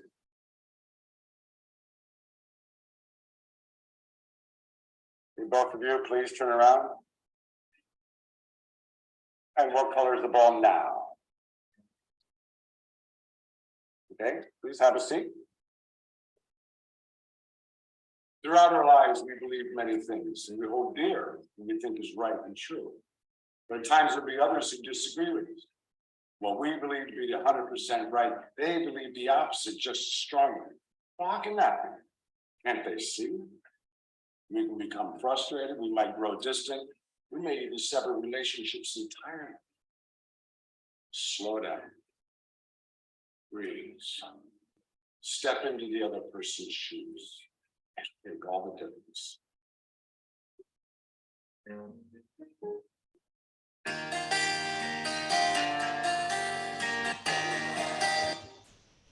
So now the session object. You've seen that particular video. It's all about how you see things. Okay, you have your own perspective. That, and there are various other reasons which I'll come in next slide, that creates conflict. So why conflict occurs? What you're going to do in the session, two things. Why we'll try to learn why conflict occurs and what a leader can do to resolve it. Second thing is skills useful from Toastmasters training. There are a lot of skills which we learn as a Toastmaster that can be used for conflict resolution. In fact, sometimes you have to learn that skill. You have to properly sharpen those skills. So these are the reasons. The purpose of the session is to provide technique to respond and to resolve conflict before they interfere with achieving the club mission. I'm talking about the club mission because it's a COT. It can apply to district mission or area or district mission or even in an organization. So let's go to the definition. Conflict is what you get when two or more people have differences, real or perceived, because in this case, when you saw the video, the ball had two sides with the two different colors. So it's a perceived differences that are not resolved. So, and sometimes people say that without dispute, it could be boring, complacent, and stagnant. And that's a good saying. If necessity is mother of invention, conflict is its father. You know what does it mean? Conflict creates new ideas. Conflict creates, new perspectives to do an action or finding which can improve the things for the organization. So let me give what is the definition of conflict resolution? Conflict resolution is what we do to identify and address conflict in a mature and respectful way. It's important that you have to resolve the conflict and address it to get it to a resolution in a mature and respectful way, so that each other, between the two parties, there is no loser or winner. It could be win-win situation. This is one thing I like. Without resolutions, and resentment stay below the surface and magnify. In fact, when I became, actually in my introduction, said I was first district director of District 116, which is Qatar.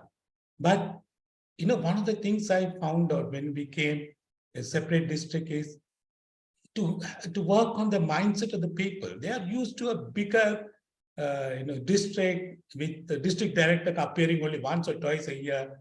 So things of that sort, and they now have a district director who is available all the time. And you know what we do a lot of this, we need to, what I told my people, the leaders, is that understand the differences, if there is any, or disputes or conflict as early as possible, so that you find the solution faster. So this is the first question. I want you people to just put in your chat box whether it is, what you go for it. 1, 2, 3. What is your answer? 1, 2. Yeah, all conflicts are, avoidable. Conflict is natural and inevitable outcome in any group. Conflict is positive force in a group to perform effectively. What is that your take? What is your take on conflicts? So try to put what is your take. So for what of time, I would say that conflict is positive force in a group to perform effectively. I mentioned the reasons earlier. That means we put together, we sit together and brainstorm, and I take ideas of each other. Then you find a solution which may be better than, remaining unattended. So let's go to what the reason for conflicts? Contentious personality. You heard about contentious personalities? Contentious personalities are, people who are difficult to deal with. And they have, I'll talk each one separately: misunderstanding, issues, and styles of leadership. There are 4 areas where, where the reasons for conflict exist, in addition to many other. For example, the Toastmasters, for example, Farhas mentioned the behavioral issue, sometimes frustrations, sometimes, the changes in pathways. Many people started not liking it, creating a conflict. And the expectations from, the earning. I remember one of the new members who joined my home club came because she wanted to learn faster communication skills because she was lecturing. But in Toastmasters, there is a process involved. It's not academic institution where they teach. If you do this, if you find this problem, this is the solution. Here, person evolved through various roles and it takes its own time. You can have your own pace, but it is not a fast-paced and quick result sort of thing. It takes its own time. So there are many others. Sometimes we are rigid about certain things, like the evaluation, the table topic, the time required to finish, and all these are many other issues. Now let's go, which could, in a typical Toastmaster situation, which could affect. So contentious personality I talked about. The person disposition is complex and complicated. That's for sure. Each person comes from different background. There are people who say that I know everything, and they don't want to listen to anyone. There are people pleaser. That means he don't want to he don't want to argue with anyone. He want to withdraw from any argument. There are people pleaser, but again, that may not be a person who will come for a solution. This is ego-centered. Narcissist means an ego-centered. Okay, anyone tells anything, he feels okay. It's offending me. It's my status is different. Then self-loathers are people who sort of gossip, who talks behind your back. So these are contentious personality who creates complication. They create complication in resolving or creating conflict and complication for resolving it in a very matured way. So misunderstanding is perception of one or more parties. It's one or more parties. Most likely it is because they don't have full facts. Once facts are known, the misunderstanding appears. Like in the picture we said, they later came to know the balls, both sides are different colors. So the facts are known, so the misunderstanding disappeared. So these are misunderstanding where happens. Issues can be, opinions, objections, or objectives in which some people have objectives, why there is a particular way, why things should be done, or some preferences person may have from each background. So these issues affect the working relationship and social atmosphere in a group. It's called team dynamics. One single person entering into a team, it will create a dynamics. The dynamics of the whole team changes. So it's important that the issues are addressed quickly. So the working relationship, in fact, Toastmasters, everything is about team. You have district team, you have area team, you have area council, district council, club, ExCom, all that out. Even club can have subcommittee. So everything is about team. Then fourth is styles of leadership, which creates again conflict. Styles of leadership, like you find authoritarian, someone who was very powerful, democratic, one who goes for opinion of everyone, charismatic leader who can get things done by his own ways of doing in a very pleasing manner. And some people who are passive, they don't take things seriously enough. So these are styles of leadership which could also affect the conflict. In fact, there is something called work style assessment. Any leadership, even in a club, if you go through in Toastmasters website or in Google, if you Google, you find that assessing your work style. If you do that, you will know where you fall in. And then it will help you to understand what others are, how others are, and then you can act accordingly. If you know how others are and how you are, you can mend your ways, or you can find different ways to find solutions. What are the most causes of conflict in Toastmasters? Can also be a polling question. If you like to answer in your chat, I'll be happy. You can put 1, 2, using not appearing. 2, I see 2 very common. All, somebody said all, correct. Do not be appreciated over. That seems to be quite. I want to, unless you answer, I don't know whether you're listening. You must be putting a camera off and seeing. But you should participate. Somebody said harsh evaluation possible. In fact, I know one person who just got a big award from Chartered Accountant. He said that he left Toastmasters because the first evaluator was so harsh. Thank you very much, and I'll thank you very much for that. I'll move on to the next one. So 4-step process. So this is based on a study by Roger Fisher and William 1981. It's separate people from problem.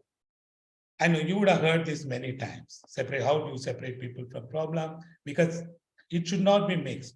I'll come to how it can be done in the next slide. Focus on interest, not positions. Position doesn't mean that position you are holding in an organization. Position means the position you take. You know, I take, okay, no matter what it is, I don't go with this, or I don't agree with it. So you don't look at the interest of the organization, you look at the position you take from your own thing. Generate options for mutual gain. This is the 4th one, 4-step process. It's a strategic process, how you broadly look at it. Then we'll go to the individual aspects. Use objective criteria. You know, many people, when they define criteria, they go for subjective criteria, which is not very much definable. So separate people from problem, keep communication focused on tasks, and decide and discourage people attributing, you know, okay, he is like that, or attributing blame somebody else, create personal attack. So it should not be emotionally driven. It should be rationally driven. So focus on interest, not I mentioned about it. Interest are why it is needed. The interest of the organization, interest of the club, interest of the mission. That is why things, a particular thing should be, conflict should be resolved, not on the position you take. Generate option, you know, create multiple options by brainstorming. Don't just say, okay, this is the only option. Try to create multiple options because it becomes easier for picking up the right option. So use objective criteria, and then selecting solution, create an objective criteria. So this is another, I'll go to, this is where we have, it's based on a Thomas Kilmann model. This is one of the most popular models for resolving conflict, which you can straight away apply in your club or in your whatever area where you're working at, or in a community or whatever. So this is where in a conflict there are what I want, whether I get what I want or they get what they want. So there are 2 parties involved. It can be an organization, it can be an individual, it can be a group, it can be different parties who are involved. So let's see, what is the first thing we do? First thing we do is, first thing generally people do is avoid conflict. You know, they say that, oh, it is not in mind. I don't want to get involved in this. So this particular thing called ostrich head in sand syndrome. Ostrich, when it sees something which is with their fear, you know, it puts its head inside the sand, and it feels that, you know, though its entire body is outside, it feels that, okay, I am secure. I am secure. Nobody can see me. So the people try to hide themselves and avoid the conflict. So that is one thing which should be avoidable, which we should not. This is where you can use it. So you are driving, you find another driver just cutting across you, or overspeeding from your right. You know, it should overspeed in our part, in the left-hand drive, it should overspeed. I mean, you can overtake only from your left. So somebody does that and you get, why is he doing? And you speed up. That's something you should never do. These are the places, there is a conflict between you, your mindset, and that other driver, but you should avoid these circumstances because it will not do good for you. It is too small.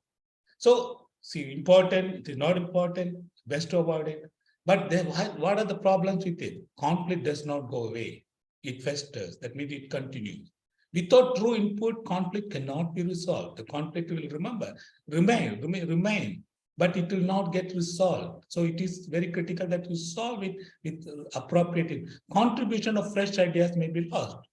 So again, you give it away, you think that it's not worth going with, you will not make any permanent change. So second thing is accommodating. Accommodating is another thing, another way people try to deal with the conflict. Accommodate. That means we feel that harmony and goodwill, accommodating normally happens when there's conflict between individuals rather than groups. So let me go to it. See, individual, when I say, okay, I can do it. Somebody will say, okay, this is a problem. Okay, I can do it, no problem. I'll leave it at that. Then later on, he feels that, oh, did I give in early? Did I not look at it with my interest? I looked at it, other person in that way, I gave it. So the conflict internally remains with the person, and he will still continue to have that grudge or dissatisfaction about how he dealt with it. So in this situation also, even when you are accommodating, you have to look at give and take, what you are given, what you are taken. So look at, these are the issues, when in issue individuals are concerned, you should not give in easily. And more, okay, for the purpose of harmony and goodwill, you may give it, but you should see what are the consequences. Acceding to others without own wants and needs, it leads to lingering unresolved issues. These are the, the issues with accommodating or smooth over. They call it also smooth over the issue. Now let's look at dominating. This is one thing people don't like, as dominating. Dominating means, if you put a force, you become like a big boss. You say, this is the way to do this, and you don't give a choice. It's like, sometimes you tell them, okay, go ahead and do it like that. It can amount to bullying. If it's one-to-one, it can amount to bullying. So this is the dominating. It's one not so good way to resolve a conflict, but there are time when you have to use it. Suppose you are in a situation where you have to take an emergency requires you to take a decision, quick decision. So like in a firefighter, he has to do some action. He cannot consult and have a meeting and take an opinion. No, he has to act to ensure that the fire is put off. So look at, resolve the conflict. It uses an emergency requires a quick decision. But in case of dominating of force, you create winners and losers. And losers may remain resentful. So dominating is not one of the most, it's not advised except on case of emergency. The fourth one is called compromising. So compromising, each party makes concession to arrive at solution. You compromise, I compromise. Let's go look how it is. You've seen this or played this game. It's also available as a computer game. Earlier, it used to be in the children, the play places. You get a hammer, you hit, and you should hit only the green one. If you hit you should hit only the red one. If you hit the green one, you get a minus point. If you hit the red one, you get a point. So why it's whack-a-mole is an analogy here. So in case of compromising, the different problems will start coming up. Whether, like I said earlier also, this should be again thought of and resolved in a better manner than taking up compromising. So each make concession to arrive at solution. They don't get fully what they want, but enough to be satisfied. They're satisfied for the time being. Strategy that blends with assertiveness and willingness to negotiate. In fact, this is the first step that you're willing to negotiate. You give some, you take some, and you're satisfied with something that you give away and what you got it in third. So it is the first step to negotiate. But there are some loss to both the parties. They may still feel that compromise solution is not a permanent solution. So what is the last one?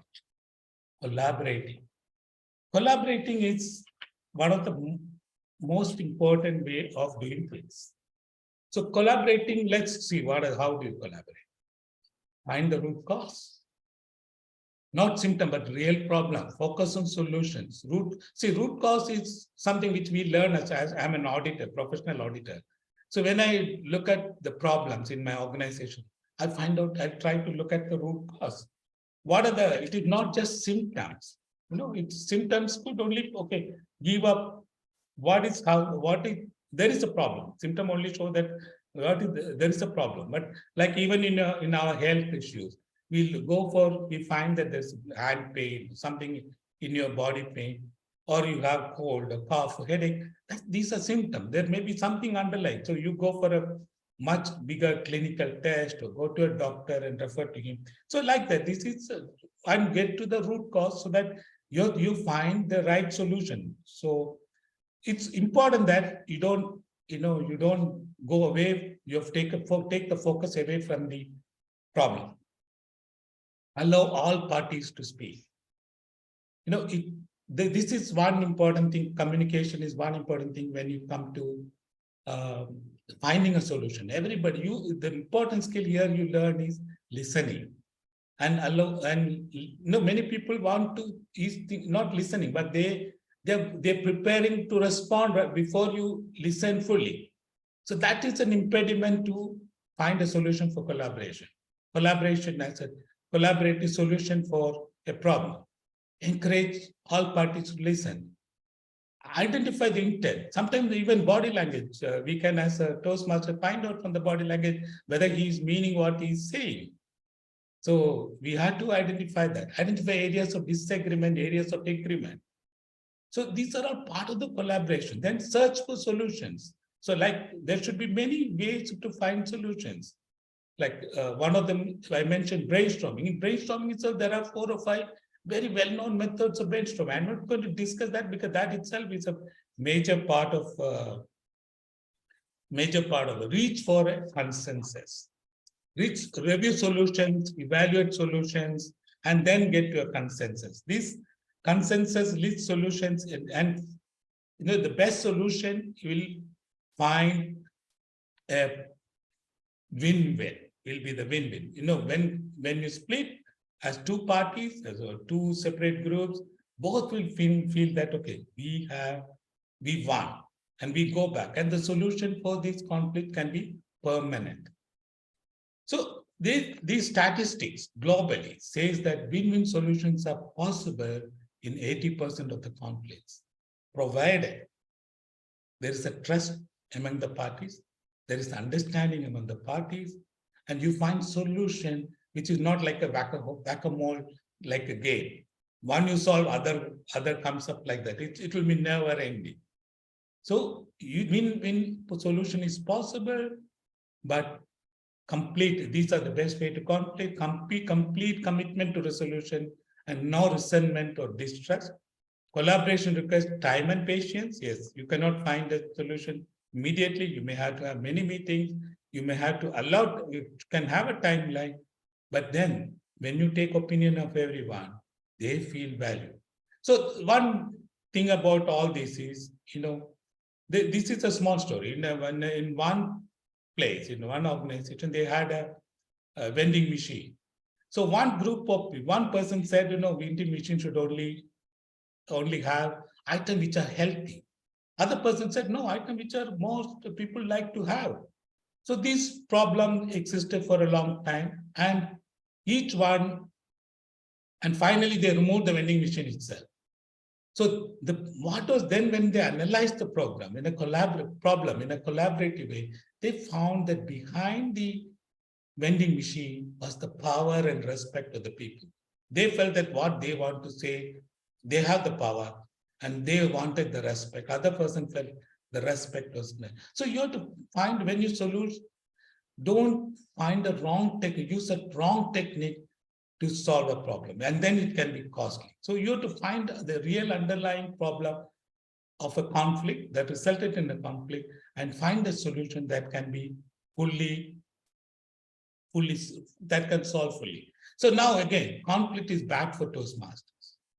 This is one polling question, I would like you to tell why it is bad. Is it whether you lose members, we lose energy and feeling of fellowship, is lost, or time is wasted, or all the four above? I'd like to see some of your answers, please.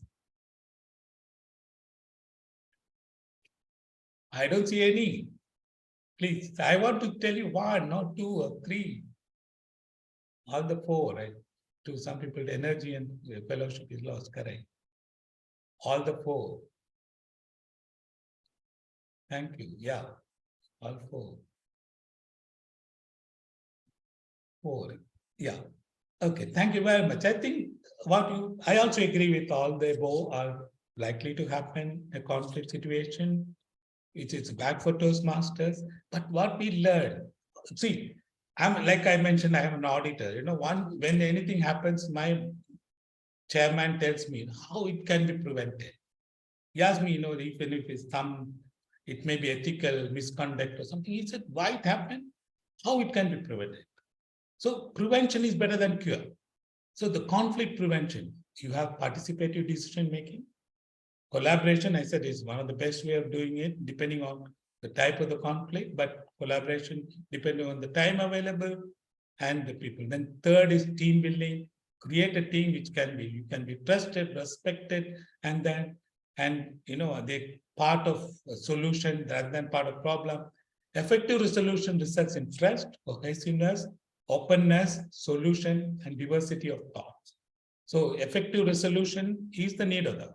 Now let me tell you what is the Toastmaster, the skill that you learn from Toastmaster, which you can apply in conflict resolution, even in your class. Ability to resolve conflict is a leadership trait. Toastmasters is communication and leadership.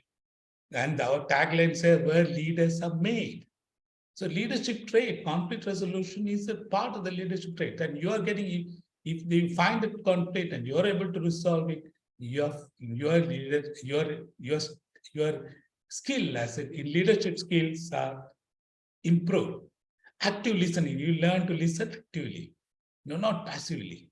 It's a key, again, successful communication is key to successful communication. If you learn active listening, you can solve the problems better. Perspective taking, that means understand someone else's point of view. You always, if you think what you want to, you hear only what you want to listen. If you listen only what you want to hear, then you always hear that. So you have to understand other perspective, put in others' shoes, put yourself in others' shoes and look at the problems. Facilitation. Facilitation is not coaching. Facilitation is not workshop. Facilitation means you guide the people through to think, mediate, and progress and arrive at agreement. Don't sit as an authoritarian to solve the problem. You facilitate among parties concerned to come to a solution. Then problem solving skill. You have to find, when you are brainstorm, you have to identify areas, put it together, and arrive at a compromise. So now conclusion. Conflicts are created because expectations, goals, skills, knowledge. We talked about the 4 reasons: personality, conflicting personalities, misunderstanding, issues and style, different leadership style. Conflict is an opportunity. There's a 4-step process in dealing with conflicts. We talked about 4-step process. Method for resolving conflict. You can avoid, you can accommodate, you can dominate, you can compromise and collaborate. There are 5 methods. Collaboration is the best method where parties reach consensus together. That is why we focus on collaboration. Prevention of conflict, how to prevent. I gave 5 pointers which could be used to prevent conflict, which is the best case scenario. If you have prevention of conflict, you don't have to work on resolving it. Prevention is better. Then skills for conflict resolution, one can learn from Toastmasters. Now a leader must resolve conflict. In fact, this is this statement is from the manual of Toastmaster. And he said, if you're a Toastmaster leader, you should resolve conflict. You learn the skills, you enhance the skills, you learn much more from your experience, in Toastmasters, in dealing with this, and apply that in practical situation. And I hope I made some sort of understand your understanding better. And I look forward to, I think 5 minutes or so, I look forward to if there are any particular questions.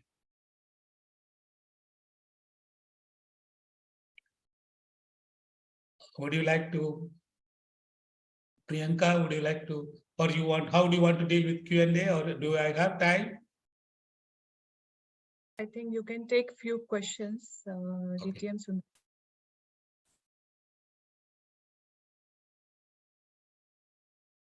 No question means neither you understood anything or you understood everything. So I would like to at least have 1 or 2 questions. I see red light also. Mona, you should ask a question so that others will ask.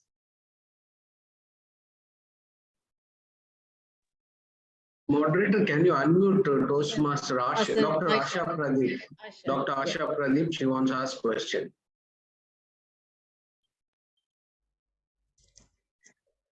Yes, doctor, you can ask now. Yeah, thank you. Thank you so much. Good morning, leaders. Good morning. Good morning. Yeah, conflict, I must say, is like a ping pong game. You deal the ball, you return, you deal again, but someone has to compromise. Someone has to go down. Then only you will solve the problem. Like, you have to give in, you know. True. What is your question? No, my question is, I love your topic. I loved your this thing. But always, many times, conflicts cannot be solved. That's what. It is possible because something else emerges, and it cannot be a permanent solution forever. You need to deal with the situation. There is a saying there's a Malaysian proverb which says, calm water doesn't mean there is no crocodiles. So you look on the surface, everything will look calm and no activity, but there could be crocodiles inside. So sometimes you have to fish and find out, is there any problem? And do some deep diving to understand it better. I see President Mahesh and Seham, please.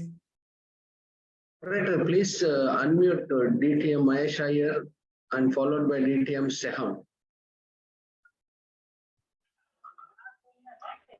Good morning, all the leaders. Conflict is the topic of debate and very well said. My doubt is that one person's conflict can be other person's happiness. How to resolve it? Because there are deliberately conflict makers. How to understand that and how to counsel them and make them pure-hearted, like just Madam Mona. Yeah, I think sometimes it's the progress of civilization, it came because of conflict. People wanted different things. They don't want status quo.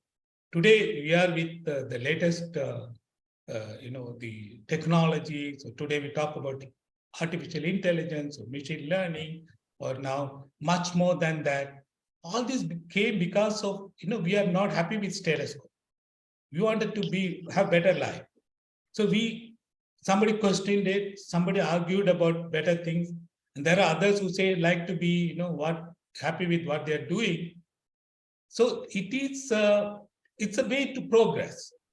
We should not be, that's one of the reasons I said the conflict should not be kept saying that we should not avoid it totally, unless it is in that situation. So, okay, the give and take is part of it, and conflict will remain. And the best way to resolve is very important.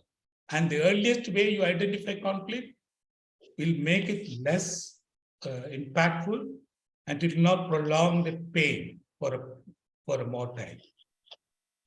Thanks a lot. Thank you very much to making everybody understand how to see, understand the root cause of a conflict. Why I said PQD Mona is that when we see her, all the conflicts will be dissolved. So that personality, appearance of personality is very much important. PQD Mona, salute to you. Thank you very much.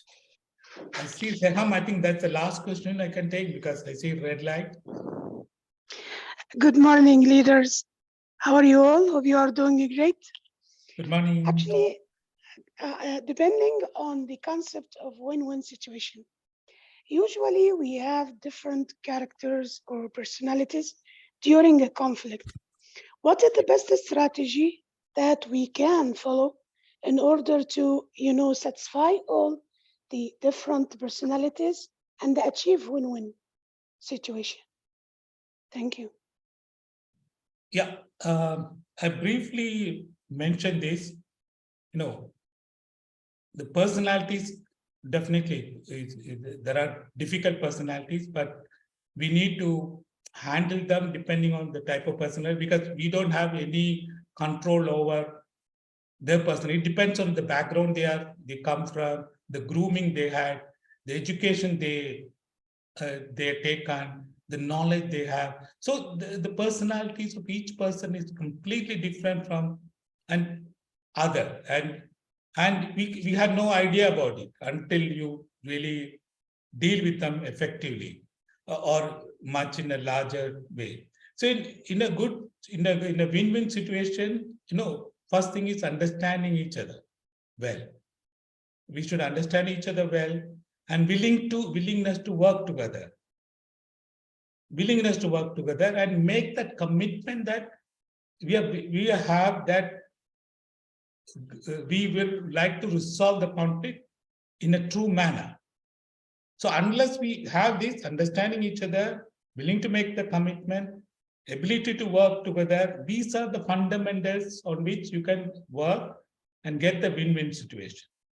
And always the focus should be on problem, not on the person. Once you remove the person out of the problem, then the problem becomes easier to be resolved. So once your person my personality, my need, my individual status or aspiration, something like that, when me and blame, it will start blaming each other or blaming something else, blaming external factors, you cannot solve. So it needs both sides, that trust and respect for a long-term resolution of conflict. I hope I answered. I think with that, I see red light. I'm sorry if I exceeded time. Over to you, moderator. Thank you, distinguished Toastmaster 𝑩𝒊𝒍𝒍, for giving us insight about conflicts, cause of conflicts, and how we can avoid them, and as well as how we can manage them. Thank you for that wonderful presentation. Now, before going to the next session, it's time to have a group photo. So I would request everyone to switch their videos on so that we can take your pictures.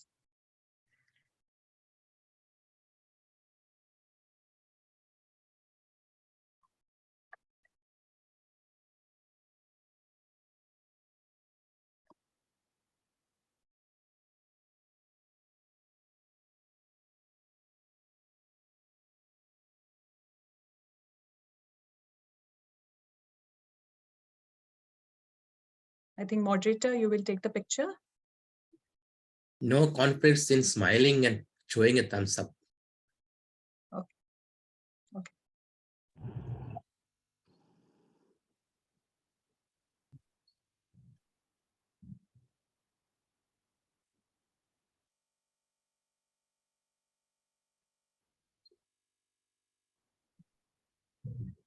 Are we done?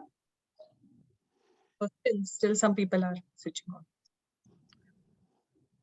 Yes.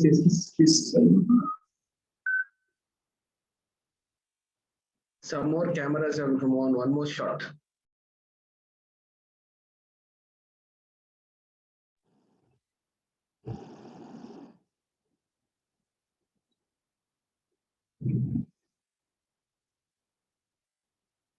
Thank you. Thank you. Thank you. MC, it's done. Thank you so much. Our next session is a panel session. The ebullient panel session will be moderated by ebullient panel moderator.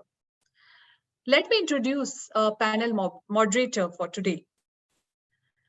A member in Toastmasters since 2015 and a leader who held different positions such as area director, head of registration committee in DTEC 2018, and District 20 Credentials Chair for 2019-2020. By profession, he is a project manager, senior business analyst, and IT consultant, and a certified trainer. He is the immediate past Division F Director. Let's welcome distinguished Toastmaster Hazim Ibrahim for the panel discussion. Thank you so much, our amazing MC, Toastmaster Priyanka, and one of my panelists for today. When DTM wanna ask me to become the panel moderator for today, and she asked me, what do you think, what should we call this panel discussion? I told her, let's call it retrospective. And if you don't know, retrospective as a word means looking in the past and looking at events happened in the past. But from project management point of view, and especially from agile project management point of view, retrospective is a meeting which held at the end of a session or a time period to learn from events happened or to get the lessons learned and apply those lessons learned in the future. And as of today, we got almost 1/3 of the term has been concluded. We had 3 clubs, and those clubs, they have achieved the distinguished status with more than 20 members. So today I have the president or VP education of those clubs to answer questions that will influence or will lead us about how can we apply things that we have done to become distinguished. So please help me welcome the panelists for today. First and foremost, DTM Mahesh Iyer. He is the principal of 𝗏𝗏𝗏's Smart Indian School, president of 𝗏𝗏𝗏's Toastmasters Club, public speaker, professional singer, motivator, and leader who always learns from failure, understands the needful for and being human. Second panelist is none other than our MC, Toastmaster Priyanka Purohit. Priyanka Purohit, she is the president of C2A Toastmasters Club, and she is a software professional who has balanced the challenges of work and life successfully. Our third panelist is the VP Education of Bahrain Professional Toastmasters Club, Toastmaster Shakil Sheikh. He is a passionate cybersky leader who have more than 20 years of experience in information technology and cybersecurity. He is the head of cybersecurity in Ahli Bank in Bahrain. He likes traveling, photography, reading, and exploring spirituality. He joined Toastmaster to develop his public speaking skills and share his knowledge and lessons learned in life. So for those esteemed panelists, I have a couple of questions which will take a round shape. For each question, you will have 3 questions to answer. So starting with DTM Mahesh Iyer. What were the takeaways from the first club officer training which you consider most helpful when you planned your club successful plan, and why?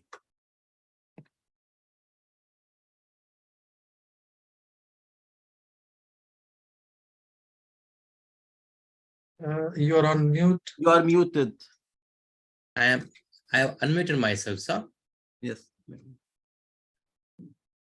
Am I audible now? Yes. I said good morning once again to all the trend setters, change makers, and real Toastmasters of the world. Even though for whatever program we witness, there should be having a food for thought, something take away from us.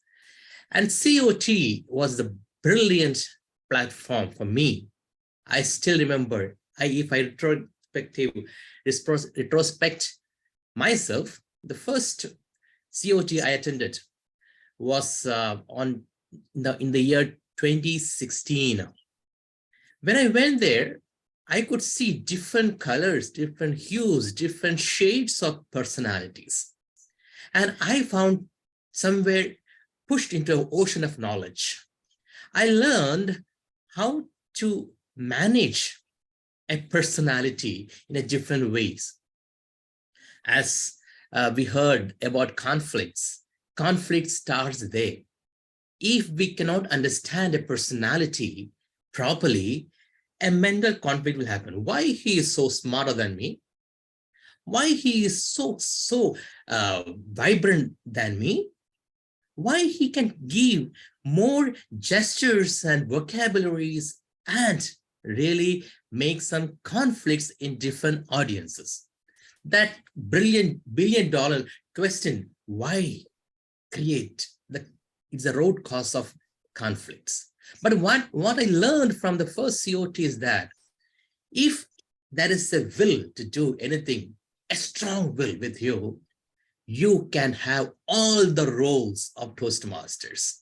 That also successfully, crystal clear, and stealing all the hearts. When I heard that my brilliant Toastmasters, my sisters and brothers, that itself stole my heart. That personality is still here in the small window. We learn so many things from the mentors. And I really learned that if we have a strong will to do anything, we can achieve different kinds of targets by making a proper and a very crystal clear team building. When I sat there as a president of the club that on 2016, I could feel that I am really into the platform of vibrant and colorful and a brilliant set of presidents. And after that, the second COT, when I attended, it was just like a treasure. I learned so many things, which I couldn't learn for this many years of experience as an administrator, as a principal too. Proud to be a Toastmaster. The bottom line is, Toastmaster is the best platform to be successful in your life in all means. Thank you so much. That is a way. Thanks for giving me a chance to express myself. Thank you so much, Toastmaster Mahesh. And the same question goes to our MC and panelist, Toastmaster Priyanka. What was the takeaway from the first COT which you consider most helpful when you plan for the club successful plan, and why? First of all, good morning, everyone. And thank you, DTM Hazem, for giving me this opportunity to be one of the panelists today. I tell you frankly, before this year, I was a blight. I was a carefree person. I just attended court for 1 hour as for my role, and I didn't bother about the workshops which were happening. Although they were sounded interesting to me, but I thought, oh, that's not important. Let's focus on what I have to do, and that's it, done for the court. But honestly, when I became president this year, I felt the sense of responsibility that I should attend the workshops. They were very important: club success plan, club calendar, which we have to focus the whole year. And when I compared with all those things, of course, all are very important for a club to become successful, but the club success plan, I felt it was great. It was a great tool to start with how to plan your role, how to plan as an ex-com, and how to go ahead, like how you are going to manage your club, how you are going to manage your team, your goals, and everything. So this was my takeaway from the first court. And also when I learned the president training, that was also very insightful. I got many tips, although I got some tips from my past presidents and mentors from my group, but the real training which is given in the court, that's also helping, and you learn from the peers. So that's it from my side. Over to you. Thank you so much. And the same question go to Toastmaster Shakil. Thank you very much, panel moderator. The District Director, DTM Khalid Abdullah, Club Board Director, DTM 𝑩𝒊𝒍𝒍 𝗥𝒊, Program Quality Director, DTM 𝗦𝗲𝗂𝗏, Division Directors, District Area Directors, and Club Officers. A fantastic Friday morning. I always felt that Club Officers training is a wonderful opportunity to learn from the leaders, from stalwarts, and all the officers who have been there and done that. That really is a first-hand experience that can help you make successful. If you fail to plan, then you plan to fail. So in the last court training, the first Club Officers training of this year, the most impressive session for me was the session conducted by Toastmaster Maram Al-Aradi on Club Success Plan. Club Success Plan, as the name says, is really a plan for the success of your club. Our president, Toastmaster 𝗏𝗏𝗰𝗏𝗏, he particularly liked it and always the motivator for the club and for every one of us. He persuaded me to work on the plan from the early time that the training was conducted. I was on vacation during that time, but I was so motivated by what he said and what we planned to do that I worked even during the vacation on that. We had several discussions about educational goals, membership goals, and other plans. The club plan covers all the things that you need to be successful. That's why I feel that was a very important part to make our club successful in achieving these goals. And when we did that, we contacted all the members, ExCom committee, and decided who will be achieving which membership goals, how we will plan for it, the membership goals, how many members we will have. Our vision was very clear. We wanted to be distinguished club by October and president distinguished by December. It's very clear vision. And what is required to do that? We put in the plan. We put in the club success plan and we refer to it every month and work upon it. So I believe the club success plan is very important to make your club successful. Whoever have not worked upon it, take it, and definitely it will help you to become successful. Thank you. Over to you. Thank you so much. Thank you so much, Toastmaster Shakil. Now, with grace of God, all of your clubs are distinguished, and as Toastmaster Shakil said, it's by October, they acquired 6 points and more than 20 members. And as everyone knows, planning is something, but applying or executing a plan is something else, because the territory is not the plan. So what tools did you use to make sure that your plan was executed properly? Okay, I'll start again with Toastmaster Mahesh. What tools did you use to make sure that your plan was executed properly? Thank you very much. The second question is what tools? The best tool I imbibe from the quote is that try to be transparent with all your ExCom members and try to be a good listener and give chance to all the ExCom to express their ideas. That is why we could form a successful success plan for our team. Let others speak and let us listen to them, their pains, their challenges, their thoughts, so that we can implement everybody's thought together and we can make them involved.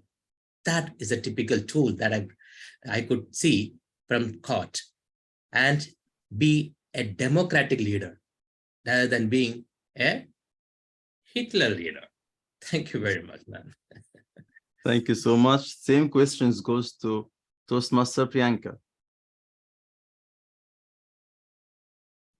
Well, yes, club success plan I shared with all the ExCom members as well, and they all contributed to it depending on their role. Like VP Education, she focused on the DCP points of education, who will complete which path, by which month we targeted that. Then Treasurer, she worked on her collecting dues and other things, renewals.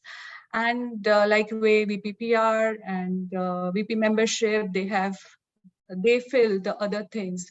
So it was fairly discussed and shared with all the ExCom members. And as a club motto says, that we focus on individual excellence leading to collective triumph. So every individual is involved in it so that together we'll achieve something. So that's from my side. Over to you. Thank you so much, Toastmaster Priyanka. And now the question goes to Toastmaster Shakeel.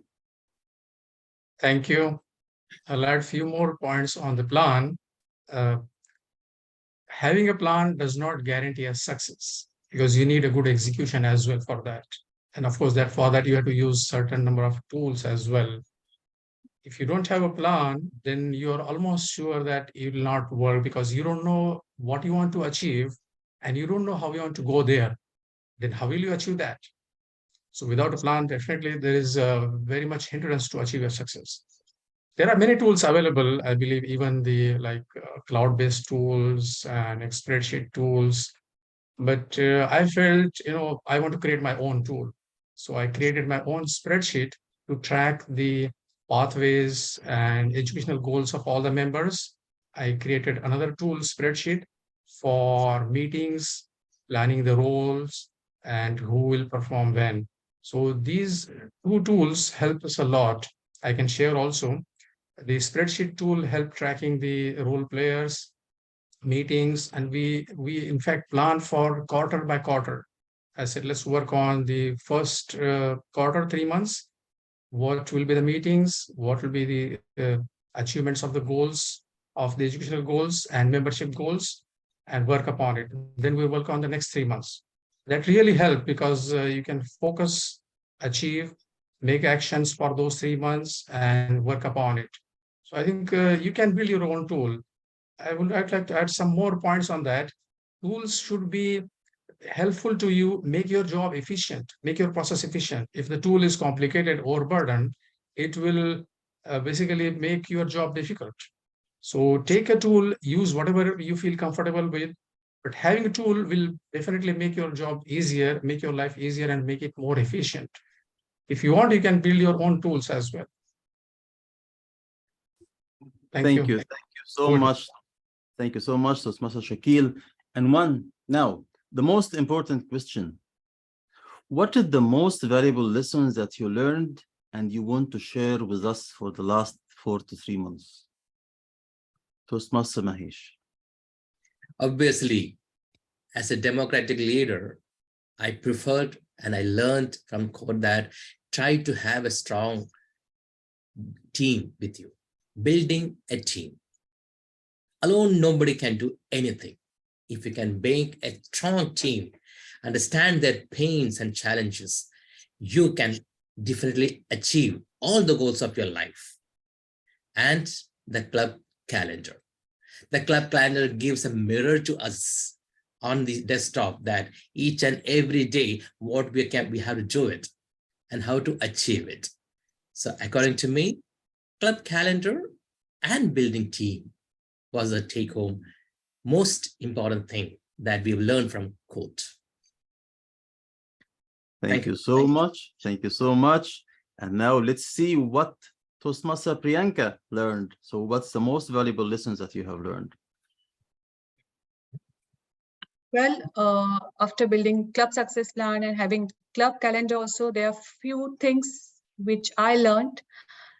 That is, we should be consistent in whatever we do, and we should always have an interesting meetings so that the members are being motivated. So we have to keep members motivated by giving them some roles, some leadership roles, by having some interesting themes so that they get carried away and they do attend the meetings.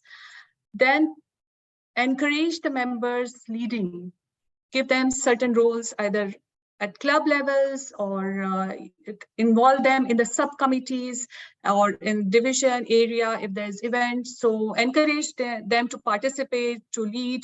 And as you can see today in our Cord 2, there are so many role players are from C2A Toastmaster Club. So that's an achievement point in that. So,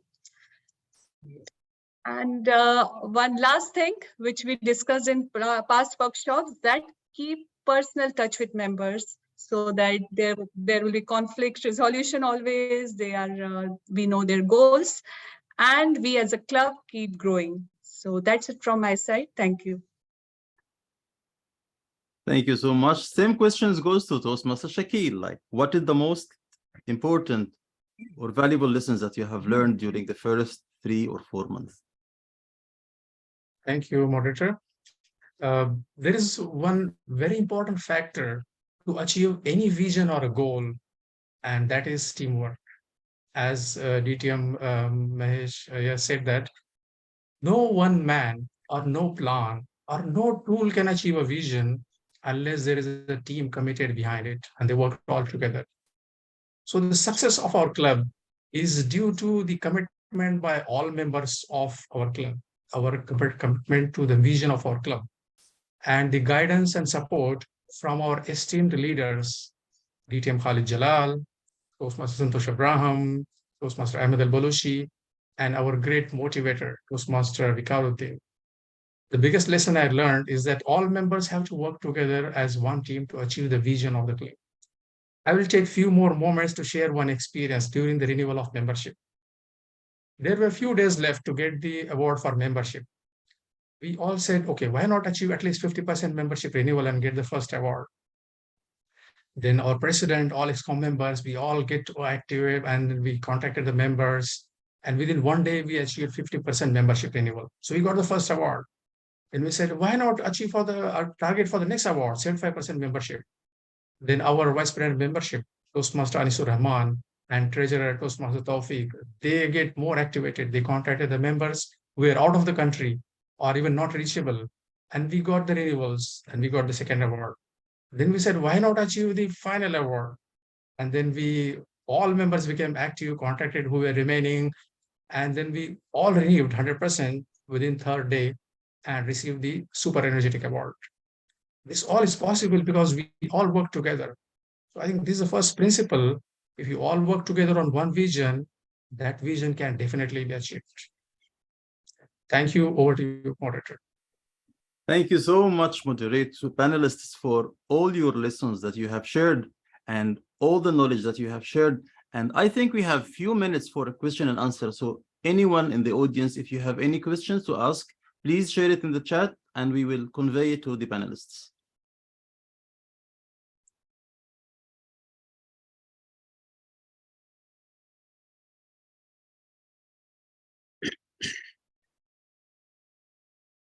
Anyone have a question? We can utilize the time. Come on, officers. You want to make your club a success. Together we can achieve everything as a team. Absolutely.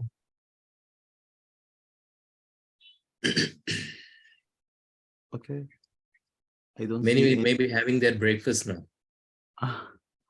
I don't see any questions in the chat. Dr. Asha is Toastmaster Asha raised a hand. Okay. Toastmaster Rashid? Asha. Asha. Dr. Asha. Dr. Asha Rani. No, I'm Dr. Asha Pradeep. Toastmaster Asha. Sorry, I don't see. I see only the panelists. Okay. Okay. Yes, can anybody unmute her, please? Yeah. Moderator, please unmute Dr. Asha. Yeah. Thank you for unmuting me. I'm shouting out. I'm not Toastmaster Asha Rani. I am Dr. Asha Pradeep. I am the VPE of the newly formed Bahrain Medical Fraternity Toastmasters Club. Last year, I was the president. I was the founder president, along with our founder, Toastmaster DTM, Dr. Ramachandra Babu, who has been Toastmaster for the last 20 years. I've been Toastmaster only for 1 year. Panelists, dear panelists, you all have done a wonderful job. And I would request all of you, turn by turn, to come and address our club so that we can motivate new members for joining our club, which really...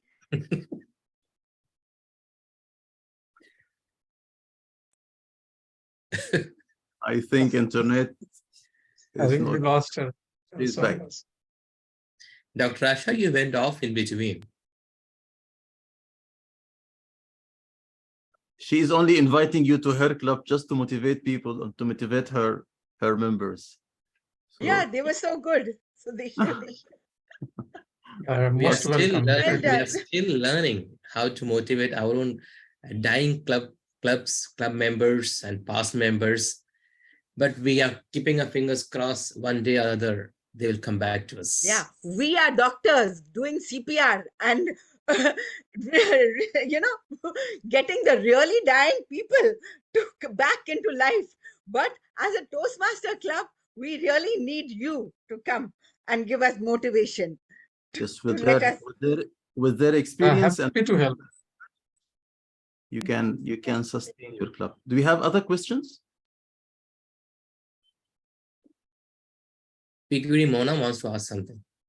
DTM Mona, do you want to ask any questions for the moderator, for the panelists?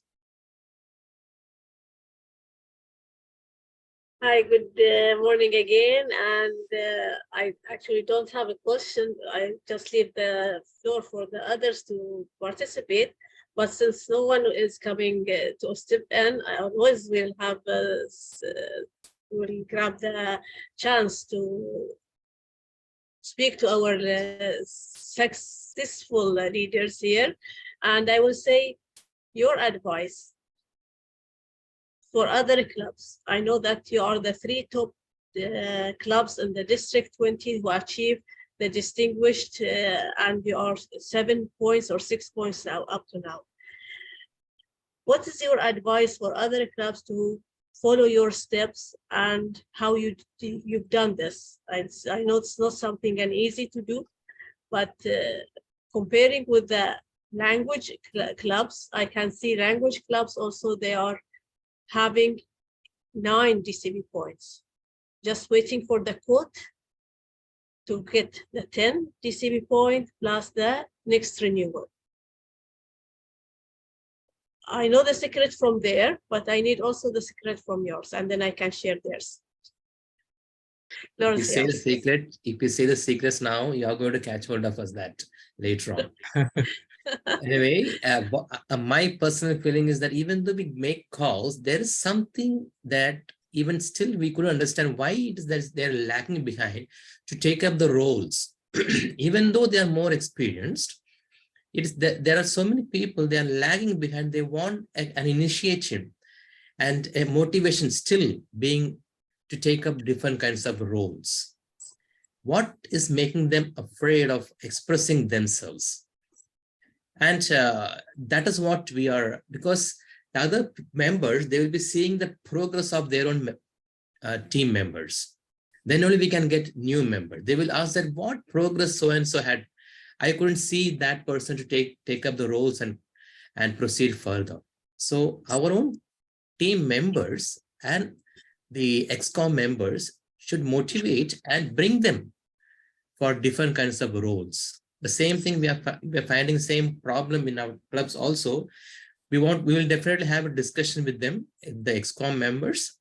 Let us have some lucrative offers, I think, when they come and join in the club as role members.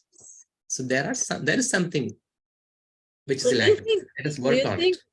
Do you think that connecting the goals of a member with his career will make a sense here? Definitely. I think that may work. We'll try it out. We'll try it out, madam. Yes. There is something lacking them behind. They are pulling them behind. So let's understand that.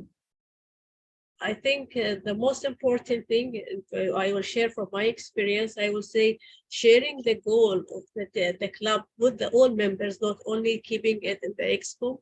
There's one thing that members will know why we are doing this and what we are going to reach and how can they participate in this successful plan, and also connecting the things that they are doing in this club with their career. How can they get benefit from this to their career, and vice versa also, how they can bring that experience from their career and put it in the club and share it with all members.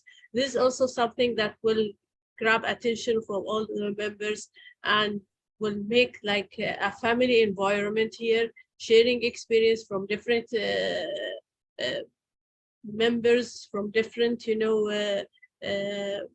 angles. I think this will bring more attention to the club, and also they will feel that they are responsible for these the goal that they have to achieve.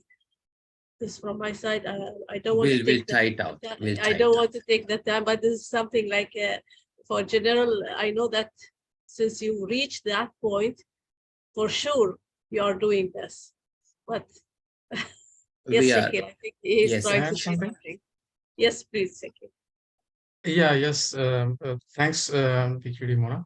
There are many factors. What we discussed here are only some of those. I think the club, the ExCom committee, their commitment, working together on the vision, communication, very close communication with the members, and persuading them on achieving the goals, and communicating with external, inviting more guests and persuading them to be members. It all requires certain activities and continuous working upon it. So the ExCom committee has to be first committed on this and involve the members in all activities, keep them motivated to achieve the goals. And whenever you achieve the goals, celebrate those. That is a continuous process. So when you keep building this momentum, the momentum continues and drives itself to achieve that vision, I believe. You mean recognition is very important here? Yes, very important. Yes, recognition, yeah. Thank you. I think Thank you for this. We have a question from DTM 𝑦𝒊𝒂 𝗥𝗃, our CGD. So DTM Yasser. Thank you, our moderator, DTM 𝗏𝗄𝒻 Ibrahim, and the great panel discussion we have today. It is like a common question. The formula to keep the member, it is very, complicated. So there is a lot of factor on that one. It is the goal of the member itself, the goal of the club, and continue to area and the district.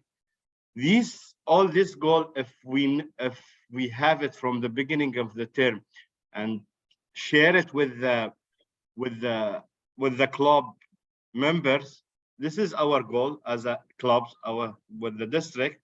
Then this is your goal, how to keep them in equilibrium together as a formula and take the best of it. It is a mathematics. You should know as a leader or the ExCom of the officer how to keep all these formula together and get the best of them. So what you think, if it is must that the ExCom or the officer share all these goals with the members from the beginning of the term so they can put their success plan? Is the question to me or anyone? Let's have Toastmaster Priyanka answer the question. Okay. I mean, what I think is before putting the goal to the individual member, we should first find out what is their goal, what they are planning as a Toastmaster to achieve in this particular year or in the span of say 3 months or this 6 months. So once we are clear with their goal, then we can accordingly motivate them, and then we can plan our goals in line with the what is the members' goals. So if someone wants to say complete the pathway in 1 year, so we can look forward for that person to to have achiever DCP points, but at the same time we can motivate other member to at least complete a 1 level or 2 levels in 1 year, so that they don't lag behind in certain area. So but motivate him or her if she wants to do some leadership roles or wants to take another roles. So it depends on the person's interest. That's what I feel. Thank you so much, Toastmaster Bianca. And let's have the last question from Toastmaster DTM 𝗏𝒂, as we have the red light. Toastmaster 𝗏𝒂. Yeah, good morning, everyone, and a special good morning to the dynamic presenters, panelists.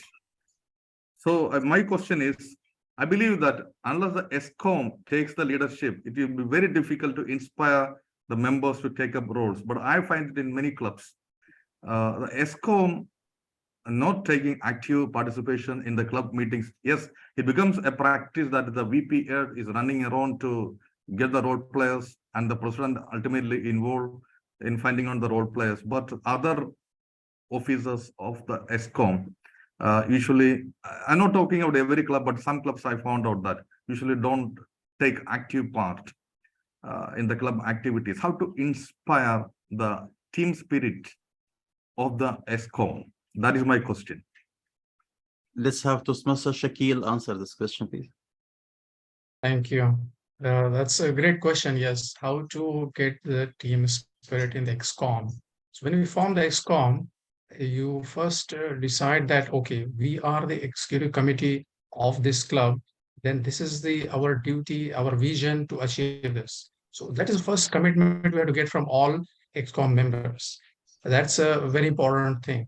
When we think this as one group, all of us together, and this is our vision for our club, then accordingly, then you accommodate each others according to their own requirements. Sometimes somebody may not be able to participate, but then you compensate with other members. So you work each other as help each other. It happens in our case, some ESCOM members could not attend, they had to go out, then somebody else compensate. If our VPM is not there, I will take care of something else. I'm not there, somebody else. It's all supporting each other and supporting the goals of each other as well. So my other ESCOM colleagues, they help me achieving education goals. I help them achieving membership goals. So it's not like specific roles. It's a club vision and helping each other to achieve, and that helps achieve the club's vision. So when you say you are ESCOM of this club, then you work together. It's your club. All of you are responsible for it. If you have that feeling within the whole ESCOM, then they're very easy to achieve this teamwork and support from each other to achieve this goal. Thank you so much. I think this will be the last question because we have the red light. I would like to thank our amazing panelists, DTM Mahish Air, DTM to be inshallah Shakil, and Toastmaster, our vibrant MC Priya. And what I've learned from you today is to have a good club, to have a successful club, we should have a strong team who is committed, and we should celebrate quick wins usually, so to encourage the team. Thank you, and back to you, our amazing and vibrant MC, Toastmaster Priya. Thanks a lot for everybody. Thank you so much, DTM Hazim, for a nice panel discussion. Hope we all had a good take from there. Now it is time to recognize the presence of a region advisor here. And she is distinguished Toastmaster Nikki Quinn. DTM Nikki Quinn has filled every club officer role at least once. She was an area and division governor, Southern Africa's club extension chair before serving as CGD, PQD, and finally district director. She is now the region advisor supporting the teams in Africa and Kuwait, Bahrain, and Iraq with tactics and strategic advice in their quest to be the top districts in the world. So let's welcome distinguished Toastmaster Nikki Quinn. Thank you so much, MC Priyanka, and what a pleasure to be here this morning. District Director Khalid, PQD Mona, and CGD Yasa, thank you so much for having me join you this morning. The learnings that I've had as a Toastmaster and at club officer training are endless. But oftentimes I hear people saying, I've been to club officer training again. For what reason would I need to attend again? I've been a vice president of education previously. Is it really necessary for me to attend again? I don't know why it is that leaders are so reticent, reluctant, and relaxed about attending COT. because I don't think they understand the true value that there is to be had out of COT. I've managed to actually join the session at the beginning of the panel discussion or very shortly after it started. And I'm really quite envious that I wasn't able to join earlier, because you've got a fantastic program that has been put together for you this morning and is still more to come. As our MC mentioned, I've been a Toastmaster for 15 years almost. Well, I've served every club officer role, some of them twice. And every single year, I managed to attend some club officer training, whether it's here in my home district or in other districts. And I always learn something new. It really is about being a lifelong learner. It's not just about learning about the club officer roles. Lifelong learning is really quite self-initiated, and it focuses on our personal development. But in Toastmasters, it also focuses on those really important people, the people that are at the top of our organization. It helps us understand how we can serve our members best. This lifelong learning, it really is, it's a natural drive to explore, to learn and grow all the time. And I truly believe that it encourages us to improve our quality of life. It helps us have a better sense of worth, of self-worth, and it helps us focus on our ideas and goals that inspire us. Now, this morning, I come to COT in a faraway country. I have traveled thousands of kilometers to be here, except that I can do it from the comfort of my Zoom room. I listened to Hazem and his panelists, a lot of that discussion. I heard Shaquille talking about cloud-based tools and building your own tools to help you become more efficient. Yep. There is a panel or a platform called EasySpeak that many Toastmasters clubs around the world use to plan their meetings. I don't find it particularly user-friendly. It's not a Toastmasters run platform. It is something that a member and a club and their club officers started many years ago. And I hear you talking about your own cloud-based tools. I've used Google Sheets for planning meetings and collaborating with members of my club for the past couple of years, and it's so efficient. So building your own tools is something that many people would not expect to get out of a club officer training session. So thank you, Shaquille, for sharing that with others.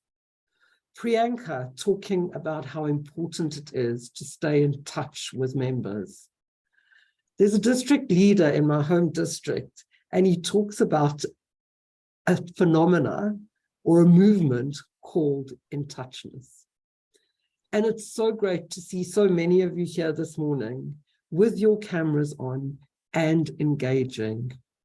That really is so important to stay in touch.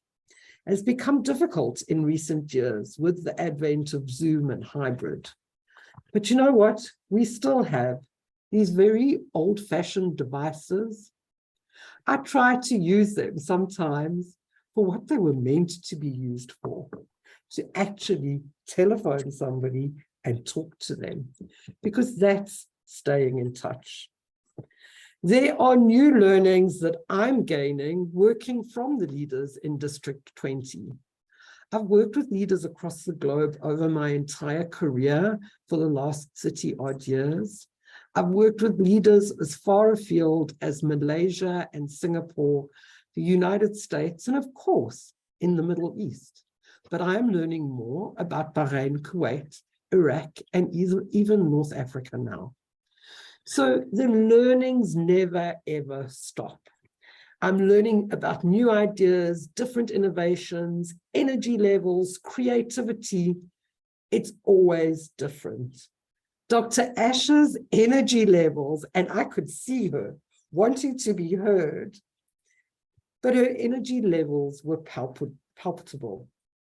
And I really encourage you all, take everything you can get out of this morning. What has happened already in terms of the panelists and the workshops going into the club officer breakouts that are going to be held now. Take every drop.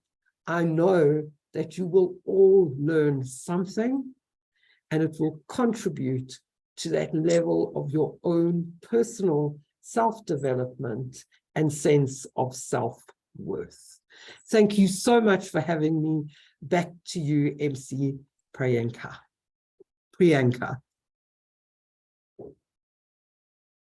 Thank you so much, DTM Nikki. You are so down-to-earth person. After achieving a lot, and at this level, you are still talking about learning and learning from everyone, and that's commendable. So that shows the importance of learning and attending the court today. And thank you for attending the event for us, for supporting District 20. Thank you so much.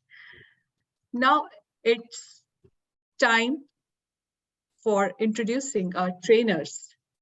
Since learning is a continuous process for those who want to learn.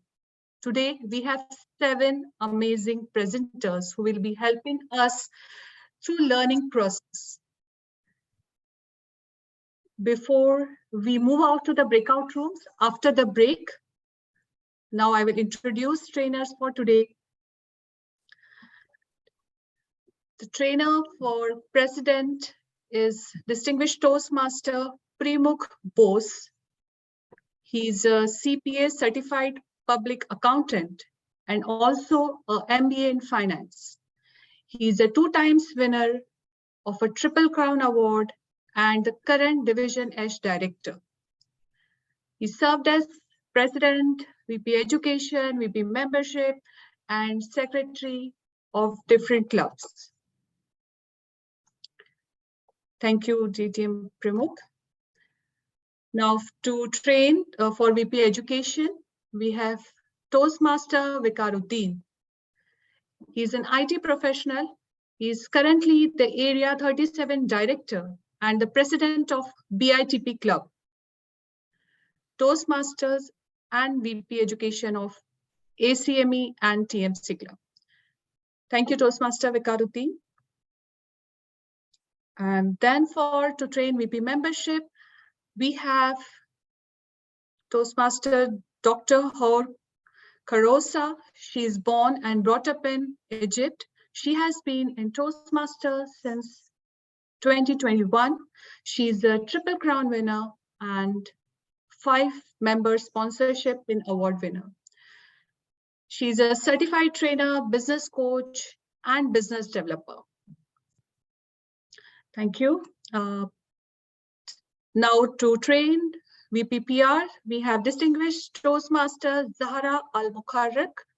She's an eloquent, calm, and composed Toastmaster, enjoying a region of Toastmasters from the year 2014. She's a passionate speaker who has won accolades at the club, area, and division level in all 4 contest categories.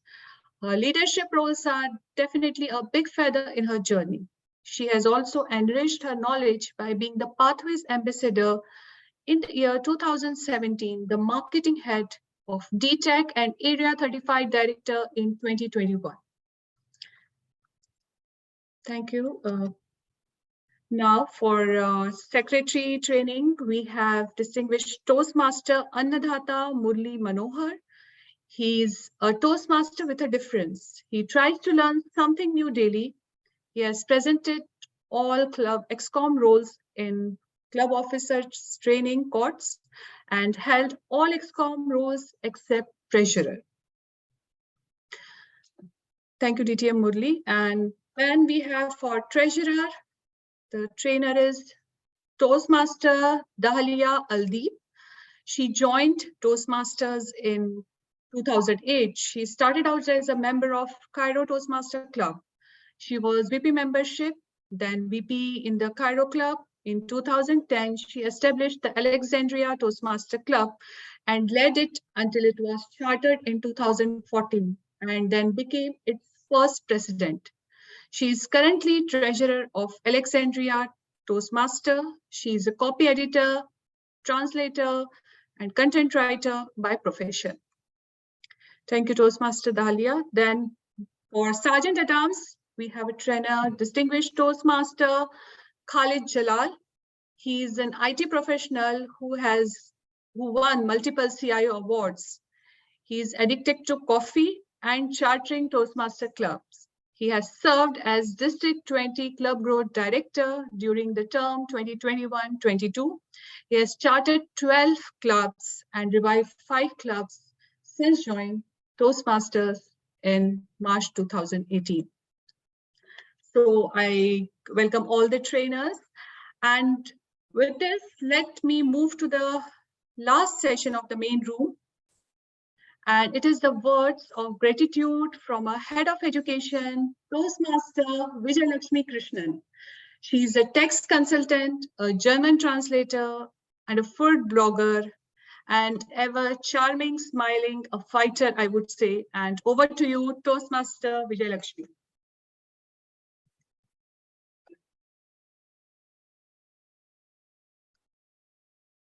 Is she there, Toastmaster 𝑣𝒊𝒂𝒃? Yeah. Okay. She's there. She's there. Moderator, can you unmute her, please? Yes, can you hear me? Yes, Head of Thank you, Education. Toastmaster Priyanka.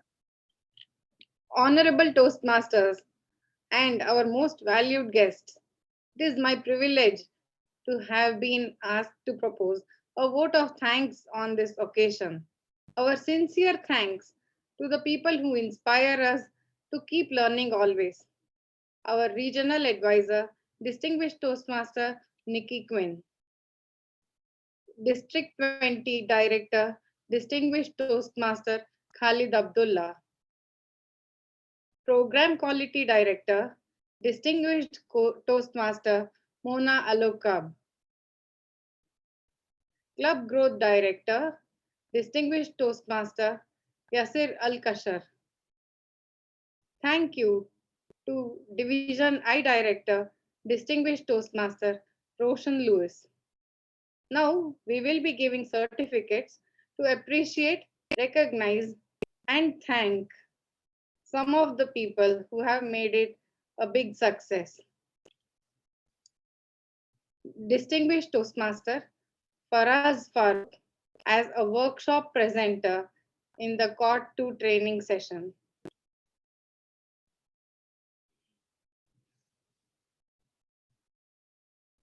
Distinguished Toastmaster Sundareshan Rajeshwar as a workshop presenter in the Cord 2 training session.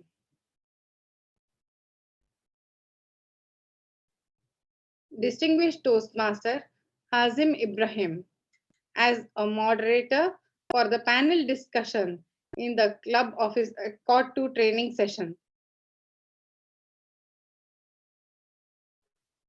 Distinguished Toastmaster Premukh Bose as presenter for president in the Cord 2 training session. Toastmaster Vikaruddin Muhammad as a presenter for Vice President Education in the Cord 2 training session. Toastmaster Hur Karusa as a presenter for Vice President membership in the Cord 2 training session. Distinguished Toastmaster Zara Al-Mukharek as a presenter for Vice President Public Relations in the Cord 2 training session. Distinguished Toastmaster Annadata Murli Manohar as a presenter for Secretary in the Cord 2 training session. Toastmaster Dahlia Eldib as a presenter for Treasurer in the Cord 2 training session. Distinguished Toastmaster Khalid Jalal as a presenter for Sergeant at Arms in the Court 2 training session. Toastmaster 𝗦𝗲𝗰 𝗍𝒍 as Sergeant at Arms in the Court 2 session. Toastmaster Priyanka Purohit as a Master of Ceremonies in the Court 2 session. Toastmaster 𝗏𝗂𝗂𝗂𝗍𝒂 as IT Moderator in the Court 2 session. Toastmaster Nidhi Gupta as Timer in the Court 2 session. Toastmaster Shakeel Sheikh as a Moderator for Breakout Room in the Court 2 session. Distinguished Toastmaster Roshan Lewis as Moderator for Breakout Room in the Court 2 session. Distinguished Toastmaster Veena Nagraj as a Moderator in the Breakout Room in the Court 2 session. Distinguished Toastmaster Narayan Sami as a Moderator for the Breakout Room in the Court 2 session. Toastmaster Nagendra Sitaram as a Moderator for Breakout Room in the Court 2 session. Toastmaster 𝗏𝗂𝗰 𝗏𝒂𝒃 as a Moderator for Breakout Room in the Court 2 session. Toastmaster Maya Sharma as Event Chair in the Court 2 session. Toastmaster 𝑣𝒊𝒂𝒂 Krishnan as your Head of Education in the Court 2 session. Distinguished Toastmaster Rajamanikyam as Head of Public Relations in the Court 2 session. Toastmaster 𝗏𝗂𝗂𝗂𝗏 as Head of IT in the Court 2 session. Toastmaster 𝗏𝗂𝗰 𝗏𝒂𝒃 as Head of Registration in the Court 2 session.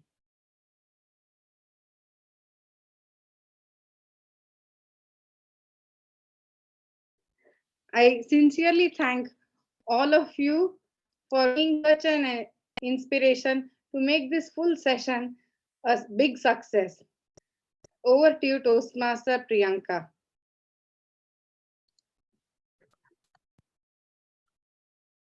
Thank you, Toastmaster Vijayalakshmi. Now, let's take a break for prayer. With this, I conclude my MC role. And thank you very much for all of you for being wonderful Friday morning audience. We will connect back at 12:15 p.m. Once you join the main room, you can move to your respective courtrooms. Please rename officer roll initials followed by name. It will be easy for a host to shift you to the respective rooms. Thank you so much.